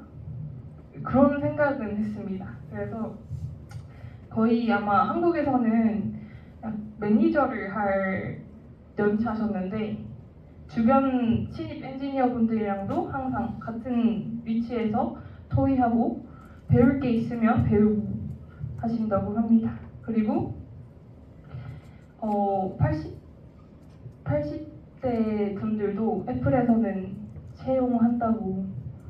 80대 분들이라고 생각하면은 보통 취업이 새로 되기 쉽지 않은 나이잖아요. 근데 미국에서는 된다.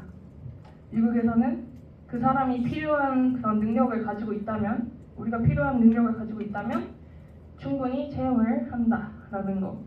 그리고 저희에게 용기를 북돋아 주시면서 실리콘밸리에서 일하는 대다수는 아이비리그 대학이라고 생각하냐? 아, 절대 아니다. 요 근처 그냥 여기 샌프란시스코 산호세 주립대가 제일 많다. 그래서 우리 여기 고려대학교가 아니지만 그 고려대학교 교우분이셨거든요. 그래서 고려대학교 충분히 가능하다. 전 세계를 경쟁자로 생각하라고 하셨습니다. 그래서 이분은 지금 현재 하시는 일은 NPU 안에 들어가는 메모리를 개발하시고 계신다고 하셨고, 저희가 갔을 지난 그 전주에는 삼성전자랑 SK 하이닉스에서 와서 그분이 메모리 우리 어떤 메모리가 필요하고 이런 식으로 만들면 좋을 것 같다 라고 말하면 이제 그 삼성전자와 SK 하이닉스에서 그렇게 만들어주는 거죠. 그래서 삼성, SK 하이닉스 오케이, 주가 오케이 하고 네. 그래서 GPU, NPU가 중요한 만큼 메타도 애플도 모두 NPU 시장에 뛰어들고 있는 것 같다는 생각을 했습니다. 그리고 어도비에 갔는데요. 그 어도비는 저희가 분명 평일 3시에 갔는데 사람이 아무도 없더라고요. 가보니까 탁구 치고 있고 막. 그래서 여기 본사 맞나? 했는데 본사였고요. 그리고 아무래도 어도비가 쟁쟁한 경쟁자가 없는 만큼 아주 자유로웠던 것 같습니다. 그래서 개인주의적이고 살짝 자유로운 조직 문화를 갖고 있었고, 그래서 1, 2인 사무실을 갖고 이제 3, 40일 이상의 연차가 있다고. 그래서 저희가 뵌 분은 회사를 잘 모르시더라고요. 회사를 잘 안 가서. 네, 그래서 살짝. 그리고 저희가 만나 뵀던 분은 고려대학교 11회 김승용 교수님이었던 석박 통합과정 2분이었고, 계속해서 밟고 계시다가 잠시 인턴을 하셨던 분이었습니다. 그래서 이 어도비에서 컴퓨터 비전 리서치 인턴으로 일하고 계셨고, 사실 제가 생각하기에 그 국내에서 석박을 하다가 어딘가에 인턴으로 들어가기, 미국 인턴으로 들어가기가 그게 길이 있나 싶었는데, 이분들은 고대 석박 통합 과정 중에 어도비 리서치와 이제 코워크를 하셨는데, 그때 코워커에게 직접 컨택해서 인턴을 시작하셨다고 했습니다. 그래서 그 어도비는 리서치랑 그 프로덕트가 두 개가 나누어지는데, 그 리서치 부분에서는 그 안에 계시던 직원분들이 이 사람이랑 연구하고 싶다 해서 그래서 인턴을 받으면 되는 걸로 알고 있습니다. 그래서 어도비의 특별한 그런 인턴 채용 방식은 없는 것 같았고요. 구글처럼. 그리고 어도비의 리서치 관점은 학문적으로 유의미한 기여보다는 실제 프로덕트 성능 향상에 좀 더 기여하는 방향으로 이루어진다고 했습니다.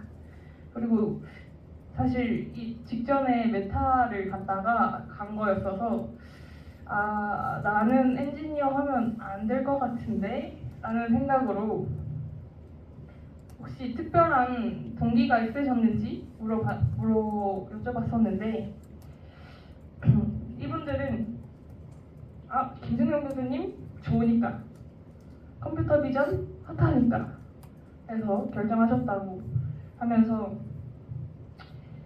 그냥 그때그때 최선을 다하는 삶도 큰 목표가 없어도 괜찮지 않을까라는 생각을 했습니다. 그리고 저희가 UC 포클리를 갔었는데요. 사실 CS188 이런 걸 많이 봤기 때문에 이 사람들은 뭘 공부를 할까 했는데 역시 학부는 비슷한 것 같았습니다. UC 버클리 안에서 언덕을 구르면 만점 받는다. 여기 땅에 밟으면 4.0 절대 못 받아. 이런 것도 있었고 CS 건물도 갔었는데 사실 UC 버클리 CS 뭐 공부하지 하고 봤는데 이산수학 증명 이렇게 간판에 실판에 적혀 있고 여기도 똑같네 하고 생각을 했고요. UC 버클리는 곰이 자주 나타난대요.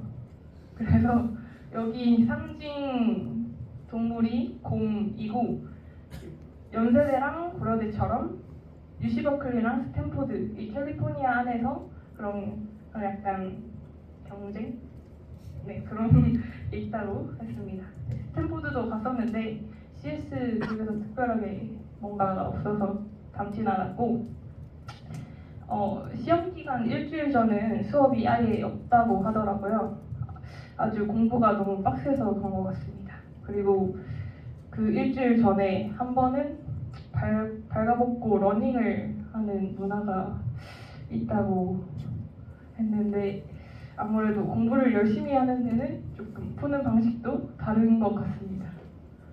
네, 그리고 UC 버클리 별거 아닌데를 생각했는데 여기 건물 안에 있는 First Risk Micro Processor Risk 1 이런 거랑 이제 바이너리 플로팅 포인트의 First 스탠다드를 만든 마일스톤을 보고 여기 진짜 다르다 생각을 했고요. UC 버클리에서 만나뵌 분은 한양대에서 소프트웨어 학부를 하시다가 1년인가 하시고 UC 버클리로 입학을 다시 하셨다고 하셨습니다. 그리고 제가 갔던 곳은 이호 유튜버 유명한 실리콘밸리랑 창업을 다루는 유튜브 대표님이었는데요. 그래서 사실 조금 창업에 관심이 있어서 인상 깊어서 넣어봤는데 일단 실리콘밸리의 창업 방식은 레퍼런스보다는 자신이 표준이 된다. 왜냐면 우린 선진국이니까 약간 그런 마인드가 있다고 했습니다. 그래서 보통 프로덕트에 대한 확신으로 10년, 20년 이렇게 꼬라박는다고 표현을 해야 할지 모르겠지만 그런 시간을 투입한다고 했습니다. 그래서 피그마도 마찬가지로 이거 분명 나중에 필요할 거다 라는 생각을 가지고 10년을 쏟아부어서 만들어낸 것이라고 들었고요. 그래서 이호 대표님이 처음 실리콘밸리에 가게 된 계기는 경영 컨퍼런스 같은 걸 들었는데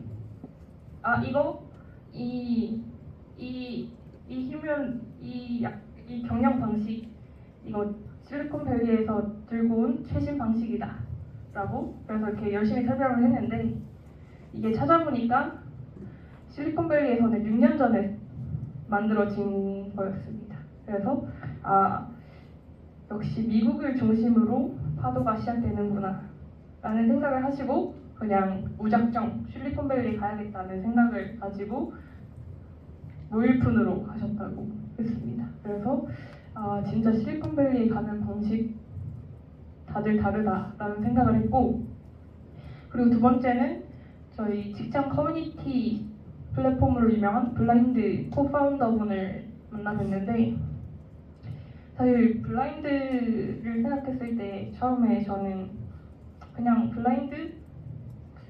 그냥 뭐 온라인 마케팅으로 다들 많이 사용한 거 아닌가 싶었는데 블라인드는 한국에서 어떻게 시작을 했냐면 그 직원분이 아시는 네이버에 있는 지인들 다 불러서 개인적으로 불러서 밥을 사주고 이제 너 이거 한번 써볼래?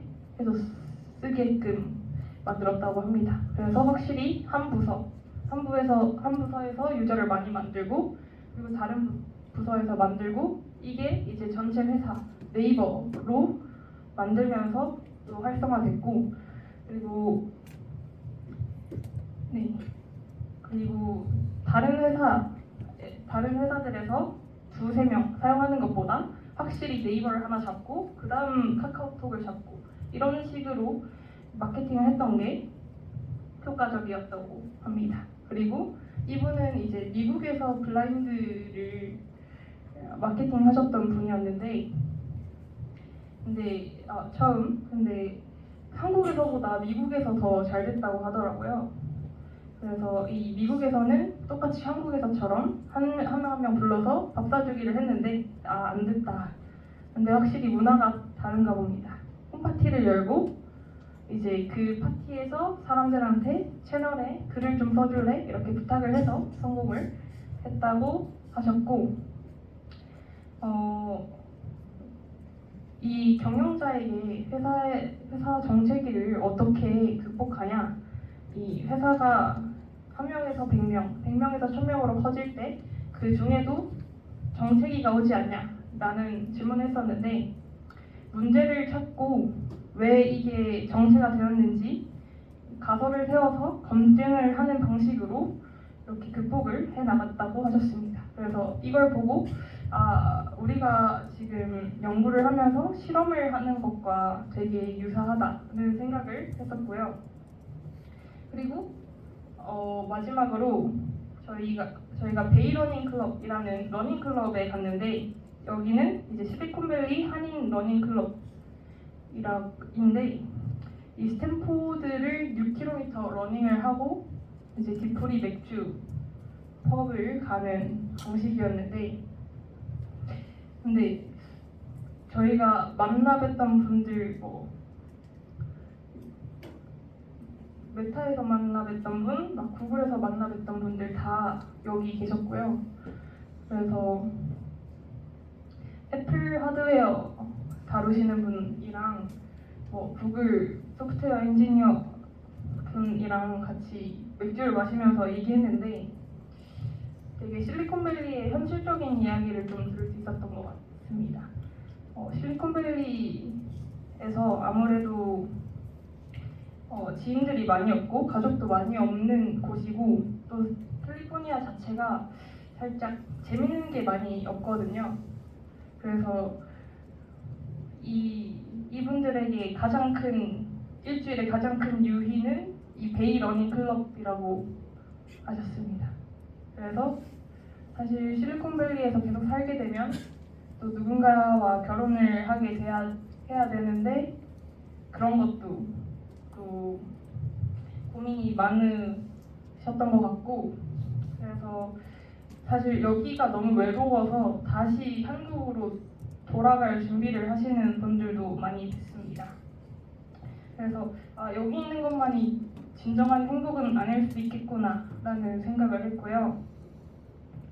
그래서 가서 얻어온 인사이트는 아무래도 실리콘밸리는 가까이에 있다 라는 점입니다. 사실 아주 코딩 괴물, 약간 연구 괴물 이런 분들만 계실 거라고 생각했는데 근데 다 만나보니 사람이더라.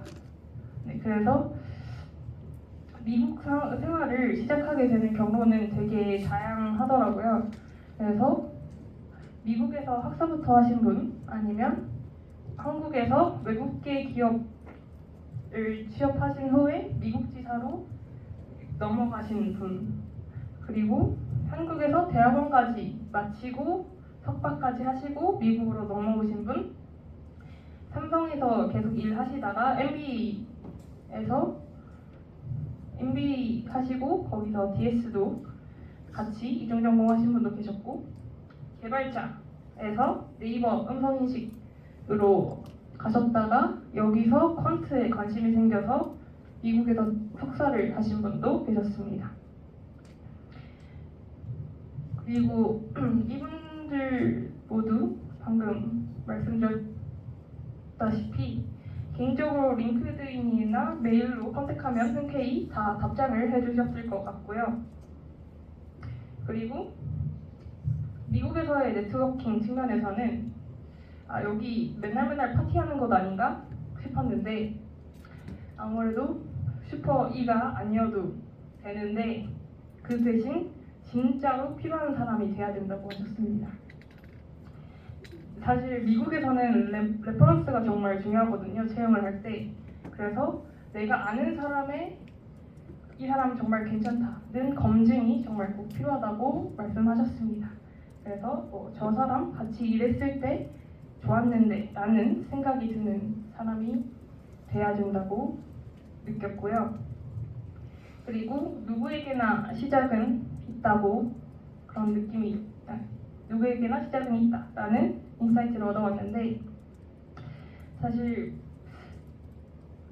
약간 인간적으로 대화를 하면서 느끼는 것과 다르게 사실 그 커리어가 좀 다들 굉장하셨었는데 그래서 내가 이 나이에 이럴 수 있을까? 라는 생각을 했었는데 이 고민을 하니까 구글의 프론트 엔지니어로 들어오셔서 그래서 한국에서 미국으로 넘어가서 제미나이 부서로 오면서 딥러닝 공부를 시작하셨다고 했습니다.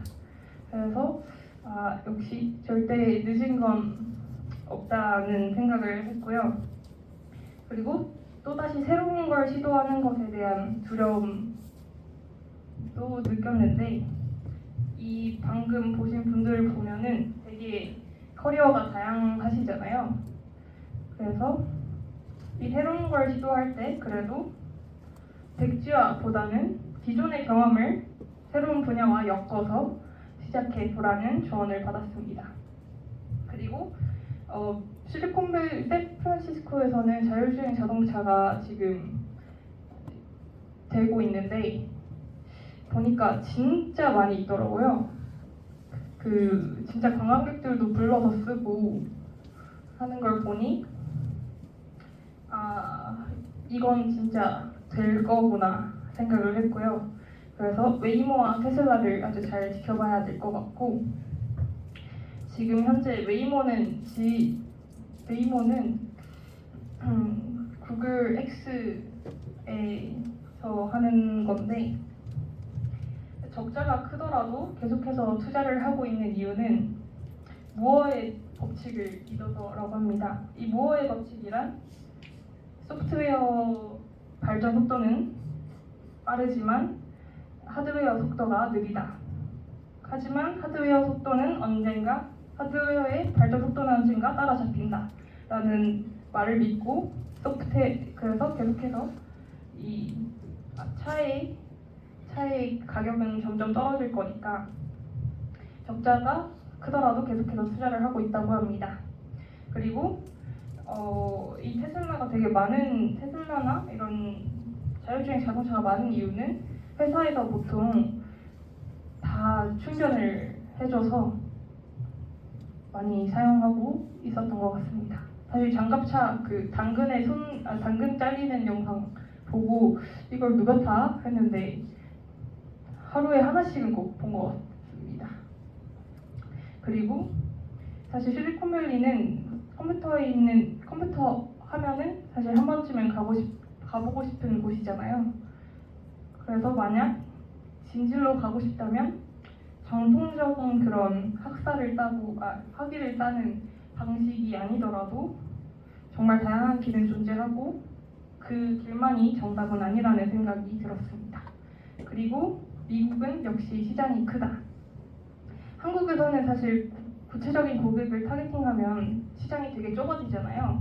근데 미국은 전체 시장이 크기 때문에 타겟팅해도 크다라는 말을 정말 많이 들었던 것 같고, 그리고 저희가 갔던 주가 퀴어 축제가 열리는 주였더라고요. 그래서 그 기차를 타서 현지인분이랑 대화를 하게 됐는데 혹시 어디 가시나요? 했는데 오늘 열리는 퀴어 축제 간다 이러면서 아주 정말 개방적인 곳이었습니다. 그리고 마지막으로 치폴레가 진짜 맛있어서 꼭 미국 가시면 드셨으면 좋겠습니다. 감사합니다.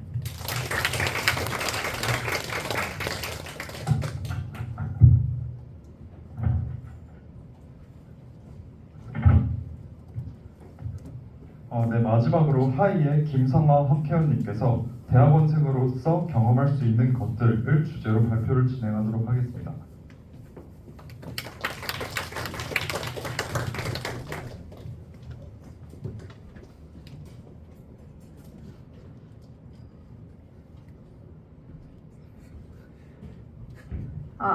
네, 안녕하세요. 주제가 살짝 잘못 소개된 것 같은데 저는 아직 4학년이고 학부생으로서 경험할 수 있는 것들을 발표해보자 합니다. 저는 한양대학교 하이 소속이고 2021년도부터 하이 활동을 했고 2022년에는 회장을 맡았습니다. 제가 여기가 경험을 소개하면 된다고 해서 조금 간단하게 준비를 해봤는데요. 인터넷에 대학생이 됐을 때 할 수 있는 것들, 버킷리스트 이런 걸 검색해서 가져와 봤습니다. 보면은 엄청 많죠. 여기 계신 분들 중에 혹시 여기 있는 거 다 해봤다 하시는 분 혹시 계실까요? 있어도 손을 들기 좀 민망하긴 한데 저는 다 해봤습니다. 그래서 제가 여기서 할 수 있는 말이 좀 있을 것 같아서 발표를 준비했고요. 영어, 블로그, 운동, 재테크, 학점 관리, 동아리 활동 여기 하이 하고 있고, 그리고 연애도 막 있더라고요. 저는 지금 4년째 잘 만나고 있습니다. 그리고 알바, 해외 봉사, 잘 놀기. 제가 2학년 때 선배로서 밥약을 진짜 많이 했어요. 일주일에 9번 밥약이 잡혀 있어가지고 매일 술 먹고 토하고 술 먹고 토하고 하는 그런 생활을 했습니다. 그리고 기업 인턴, 학부연구생, 교환학생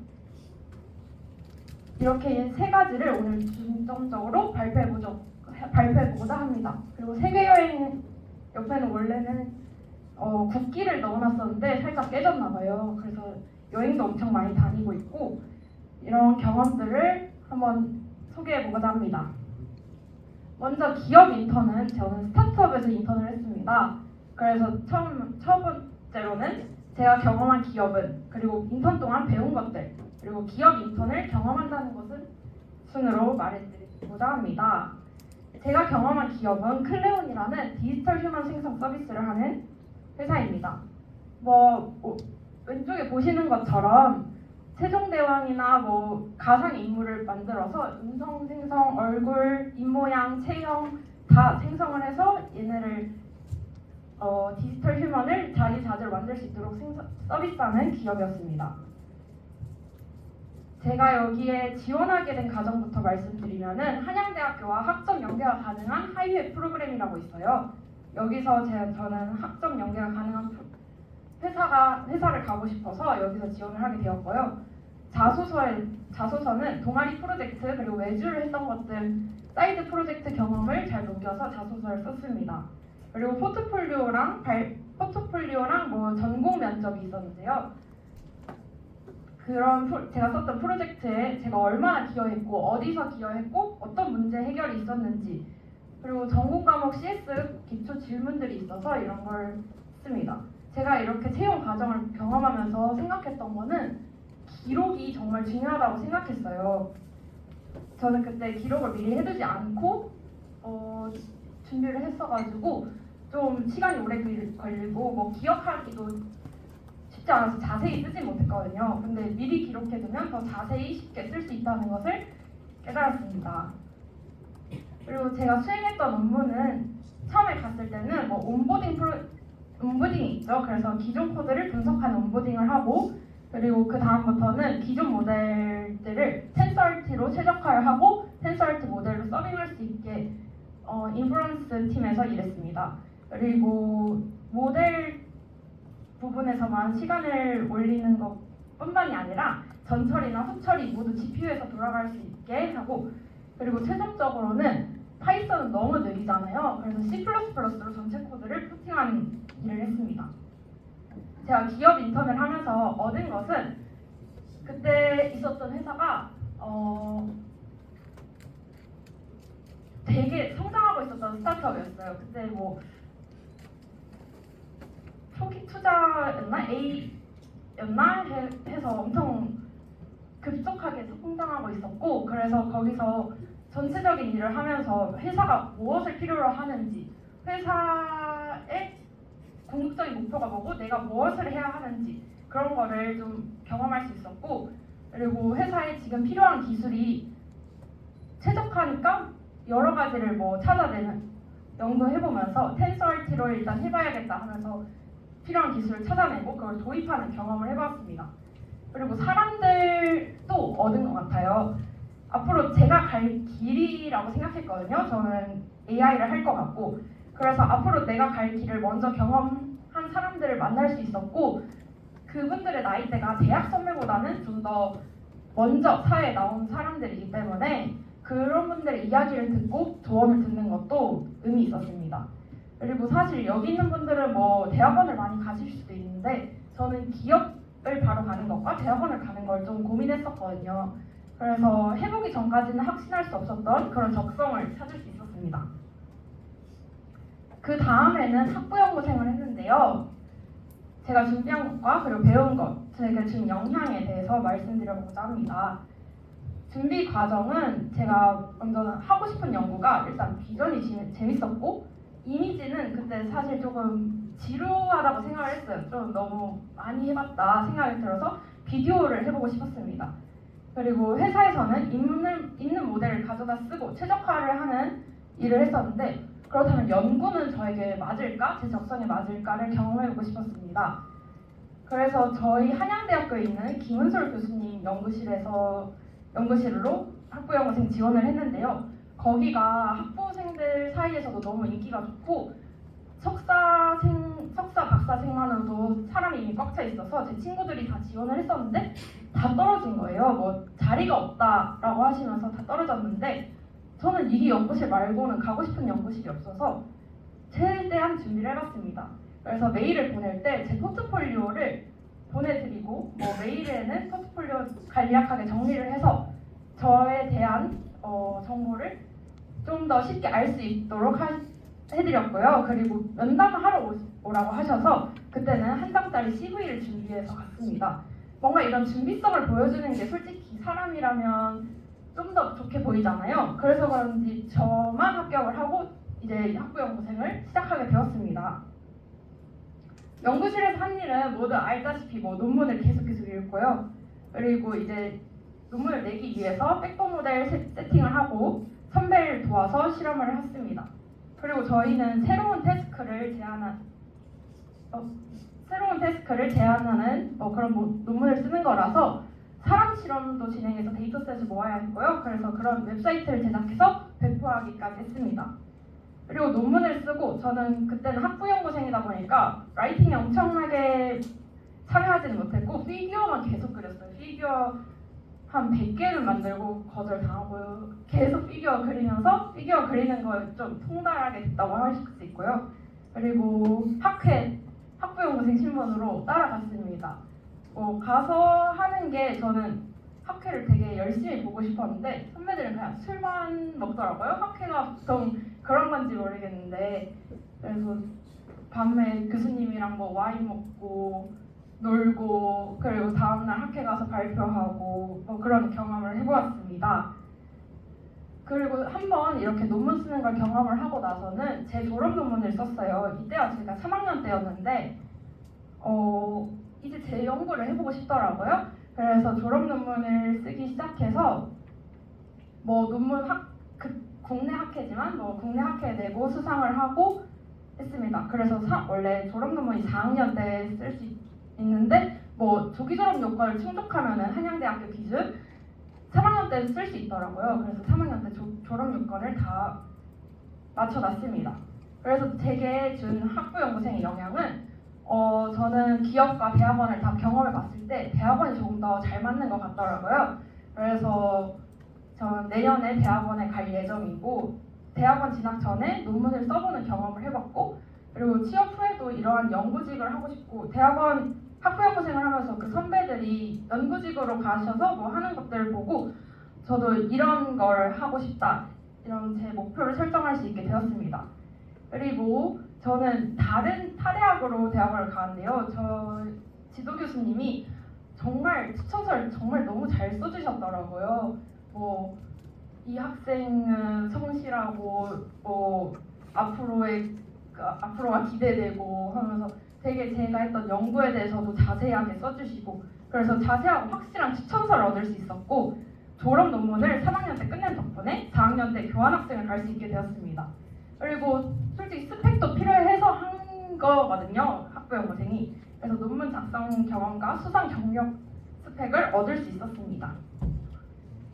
그리고 교환학생을 얘기해 보도록 할게요.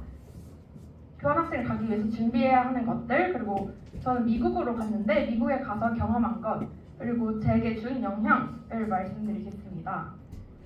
준비 과정은 한양대학교 기준으로 토플 점수와 학점이 필요해요. 미국이면 토플이고 뭐 유럽이면 IELTS 점수가 필요합니다. 1학기 파견 기준으로 5월 22일에 보시면은 모집 일정 안내가 나와요. 저는 그때 이 공지사항을 보고 나 졸업 요건도 다 충족했는데 한번 교환학생을 가볼까 생각이 들어서 6월에 토플 시험 접수를 하고 한 달 동안 열심히 토플 공부를 하고 2주 후에 결과가 나와서 7월에 지원하고 8월에 합격 발표가 나서 가게 되었습니다. 이건 조금 빠듯한 일정인 것 같고요. 만약에 교환학생을 준비하신다면은 조금 더 여유롭게 준비하시는 걸 추천드릴게요. 그리고 제가 교환학생을 가기 전에 했다면 좋을 것 같았던 것들을 한번 생각해봤는데요. 환율을 계속 추적했으면 좋겠어요. 제가 갔을 때 1,400원대여서 너무 비쌌거든요. 지금 한 1,300원 초반대 이렇게 내려온 걸로 알고 있는데 그래서 기숙사비, 뭐 생활비 이런 것들을 환율 낮을 때 환전했다면은 좀 이득을 보지 않았을까 하는 생각이 들어서 추천드리고요. 그리고 파견 가게 되면 바로 영어로 생활하기 때문에 가서 영어를 배워야지가 아니라 파견 전까지 영어 실력을 최대한 올렸으면 좋겠어요. 그리고 미국은 보통 가을 학기에 학기가 시작하니까 그때 GBM이나 이런 동아리들의 GBM이나 이런 것들이 많고 뭐 트라이얼도 할 수 있는데 저는 봄 학기에 갔거든요. 그래서 그런 것들이 별로 없어서 동아리를 알아보는 게 조금 힘들었어요. 그래서 가을 학기 파견이 아니라면은 동아리를 미리 알아보고 뭐 인스타그램이나 디스코드 뭐 이런 거 보면은 엄청 많이 나와 있거든요. 미리 알아봐서 바로 활동할 수 있도록 하면은 더 좋을 것 같고요. 그리고 듣고 싶었던 수업의 수강 요건을 확인을 조치해 두는 게 좋을 것 같습니다. 저는 가서 되게 유명한 교수님의 인공지능 수업을 듣고 싶었는데 수강 요건을 제가 충족을 못했더라고요. 제가 그 학교에서 그 전 수업을 들을 수 없으니까 그래서 그 수업을 못 들었던 게 좀 아쉬워서 조치해두면 좋을 것 같고 뭐 전후나 교환학생 중간에 여행 되게 많이 가시잖아요. 저는 계획을 하나도 안 하고 가서 조금 우왕좌왕하기도 하고 좀 원래는 라스베가스에 갔다가 시카고로 가는 게 조금 더 경제적인데 저는 라스베가스 갔다가 샌디에고 갔다가 시카고 갔다가 이래가지고 좀 비경제적으로 여행을 다녔던 것 같습니다. 제가 경험한 거는 저는 UC 샌디에고라는 대학교에 갔고요. 제가 알기로는 연세대학교에서 엄청 많이 가시더라고요. UC 라인을 가서 연세대학교 학생분들도 되게 많이 만났는데 올해부터는 연세대학교에서 못 간다고 듣긴 했어요. 이제 한양대학교로 다이렉트 교환학생이 바뀌었다고 해서 저는 UC 샌디에고를 일단 갔다 왔고요. 제가 가서 경험한 거는 트라이론 헥스 2024에서 운영진을 했습니다. 이게 UC 샌디에고에서 진행하는 해커톤인데요. 여기서 운영진을 하면서 멘토로 참여를 했는데 여기서도 AI 세팅이나 AI 모델에 대한 조언들을 해줬고요. 거기서 멘토링했던 팀이 우승하기도 했습니다. 그리고 IE 동아리에 들었어요. IE 학회 공식 동아리인데요. 한국엔 이런 게 없는 것 같은데 미국엔 많더라고요. 그래서 UC 샌디에고에 있는 IEE 동아리에 가서 들어서 쿼터리 프로젝트를 했는데 이거는 뭐 쿼터 단위로 하나의 프로젝트를 만들어내는 거예요. 저희는 저만 인공지능을 하고 다른 애들은 다 전작과여가지고 아두이노로 했는데 이것도 매주 만나서 뭐 3D 프린팅하고 아두이노 주문해서 아두이노 뭐 불량인 거는 다시 아마존으로 반품하고 아마존에서 다시 시키고 하면서 좀 재밌었던 것 같아요. 저는 동아리 활동도 그래서 추천드리고요. 저희가 수업을 3개를 들었는데 컴파일러랑 소프트웨어 엔지니어링 수업은 전공 과목을 듣고 연극 수업을 하나 들었어요. 그래서 3개 다 팀플이 있는 수업이어서 팀플을 많이 경험을 했는데 팀플을 하면 좋은 점이 그 학교 학생들과 그냥 쉽게 친해질 수 있는 거예요. 제가 파티 같은 걸 좋아하지 않아서 안 가는데 파티를 가지 않더라도 친구들을 많이 사귈 수 있고 그래서 팀플도 좋았고 컴파일러 수업에서는 뭐 애들이랑 아까 나와 있었던 사진에 있는 그 아이들 도서관에 가서 밤새 코딩을 하고 뭐 컴파일러를 GCC 성능만큼 구현해야 되는 게 과제였습니다. 그래서 그걸 프론트, 미드, 백 모두 다 개발하는 프로젝트를 했습니다. 사람들 여러분 얼굴을 보시면 얼마나 힘든 일인지 다들 아시는 것 같아요. 이런 수업을 했고 액팅 수업에서는 약간 영어 공부를 하고 싶어서 연극 수업을 들었어요. 그래서 대본을 외워서 그 팀 애들과 연극을 2번 공연을 했고요. 그리고 소프트웨어 엔지니어링 수업은 그런 방법론을 배운 다음에 직접 그런 방법론을 적용해 가면서 10명의 팀원과 하나의 서비스를 개발을 해야 되는 수업이었습니다. 이러한 팀플도 저에게는 너무 좋은 경험으로 남았습니다. 그리고 가서 학부 인턴을 하나 했는데요. 제가 들었던 컴파일러 교수님의 랩실에서 학부 인턴을 했습니다. 유페이딩 교수님이라고 시스템 하시는 분들은 아스플로스라는 학회를 아실 거예요. 이게 뭐 시스템 쪽의 탑티어 학회인데 이 학회의 부학회장인 교수님이셨습니다. 그래서 제가 이번에 대학원 면접을 갔었는데 여기서 뭐 학부 연구생을 하고 그런 걸 보시면서 이 교수님 하시면서 교수님들도 다 아시더라고요. 그래서 이런 게 저한테 또 스펙적으로 도움이 되었고 여기서는 스페큘레이티브 코딩을 공부했습니다. 제가 원래 인공지능을 했었다 보니까 인공지능과 시스템 약간 최적화 쪽을 하고 싶었는데 딱 이 교수님이시더라고요. 그래서 여기서 이런 걸 경험을 해봤고 여기서는 연구를 진행하기까지는 못했지만 그래도 세계 약간 국제적인 연구실에서 연구를 해봤다는 그런 경험을 할 수 있었습니다. 그리고 구글 디벨로퍼 그룹 LA에서 하는 해커톤에 참여를 해서 무박 2일로 구글의 API들을 무료로 사용해 가면서 해커톤을 했습니다. 이런 것도 자기가 직접 찾아보면서 참여해보면 진짜 좋을 것 같아요. 그리고 제가 샌디에고에 있었다 보니까 파들스 경기를 정말 많이 보러 다녔고요. 그리고 학교 안에 바다가 있어요. 진짜 좋은데 학교 안에 바다가 2개 있는데 혹시 아실지 모르겠는데 그 중에 하나는 누드 비치고 다른 하나는 그냥 비치예요. 그래서 친구들과 뭐 수업 끝나고 하나씩 가보면서 뭐 끝나고 샌디에고가 서부에 있다 보니까 노을이 정말 예쁘거든요. 그래서 노을 보고 브런치 먹고 타코 튜스데이에는 타코 먹고 이런 경험을 했습니다. 그리고 학기 중과 종강 후에 여행을 되게 많이 다녔어요. 뭐 교환학생을 가시는 분들의 대부분의 목적 중에 하나가 여행이잖아요. 저도 그랬었는데 저는 국립공원 연간 회원권을 가진 친구가 있어서 그 친구들이랑 국립공원을 되게 많이 갔고요. 그리고 학기 중에는 캘리포니아 안에 있는 뭐 LA, 샌디에고 샌디에고, 뭐 네바다에 있는 라스베가스까지 갔고 종강 후에는 전체적으로 미국을 한번 돌았습니다. 아까 말씀해주셨던 산호세, 제가 아마 비슷한 시기에 산호세에 있었던 것 같아요. 저도 구글에 갔었고, 그리고 제가 수업 때 친해진 친구들이 메타 인턴이랑 아마존 인턴이 있어가지고 친구들이 회사 구경도 시켜줄 수 있고 그랬었는데, 제가 링크드인으로 연락해서 이렇게 받아주신다는 걸 알았으면 조금 더 다녀봤을 것 같습니다. 그리고 다시 LA 갔다가 뭐 시카고, 워싱턴 DC, 뉴욕, 버스턴, 나이아가라 폭포까지 한번 이렇게 미국을 횡단을 하고 다시 한국으로 돌아왔습니다. 교환학생으로 받은 영향은 물론 영어 실력이 정말 많이 향상되었어요. 그리고 국제적인 시각을 어떻게 얻는 거지? 약간 막연하게 조금 궁금했었거든요. 교환학생을 가기 전에는.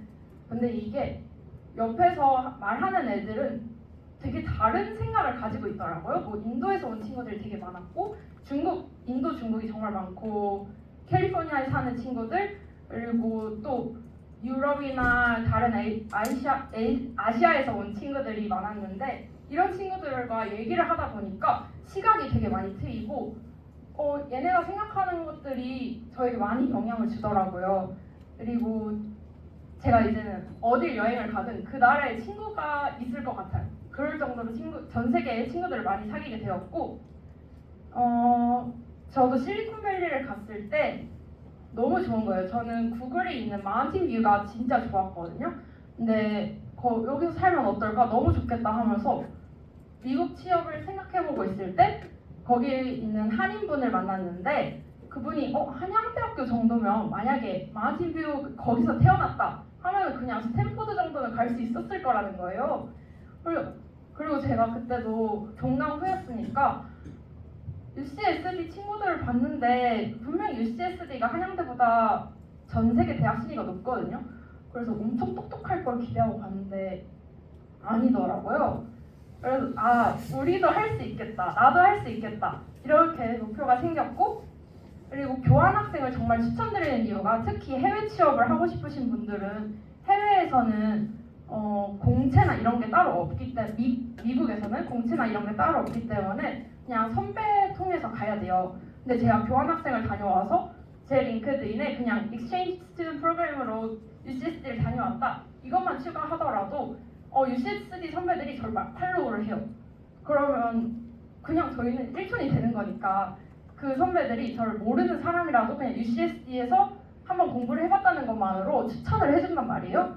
그래서 그런 식으로 미국 취업이 조금 더 쉬워질 수 있기 때문에 교환학생을 제일 추천드립니다. 여기까지 제가 했던 경험들을 짧게 말씀드려봤고요. 혹시 질문 있으신가요? 없으시면 이렇게 마무리하도록 하겠습니다. 감사합니다.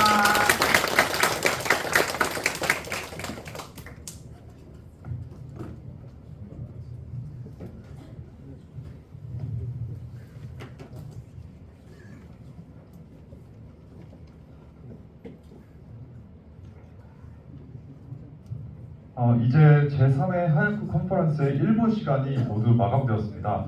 모두들 1부에 학회원들의 발표를 집중해서 들어주셔서 감사합니다.